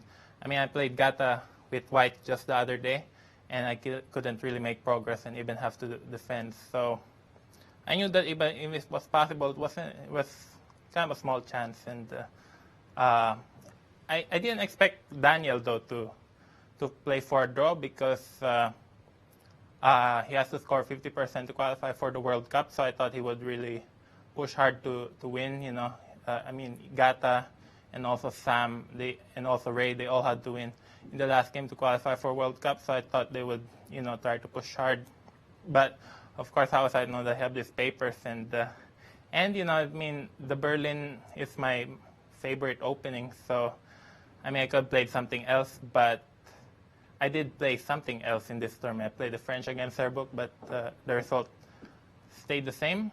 So I thought, I'll just play what I know the best and see what happens. And I mean, at the end of the day, it worked out. That's what happened at the end of the day. Yeah, and then it worked out. And also, Daniel has to do what he thinks is best for him, and a player has to do what he thinks is best for the result, because ultimately every player's goal is to win the tournament. So they're gonna have to do what they're gonna have to do in order to get there. Final thoughts? You're feeling right now? You're gonna celebrate with your family? Yeah, my parents are here, so they've supported me all throughout for this long tournament. I mean, it's a really hard tournament, with 11 games, and that's why some of the players were out of gas, as they said, during the rest, because there's 11 games. Usually games last 3-4 hours, and then before that they probably prepare another 3-4 hours before each game. So that's already like 70 hours of work in less than 2 weeks. And also the mental stress and the fatigue, it can catch up to you. But now it's all said and done, I'm very happy to have won this, and I'd like to thank all the people who made this tournament possible. First, I'd like to thank Rex and Jeannie Singsfield for again hosting the U.S. Chess Championship for, I believe, the 9th year in a row here in St. Louis. I'd like to thank you, Maurice, and Yasser and Jennifer for the excellent commentaries and making this event much more exciting than it is for the non-chess playing people who follow this event. We really like the way how we talk about games and things like that. Like, the streak is almost over. Leave that up to me. Okay. But what did I say? Oh, that's also one of the reasons why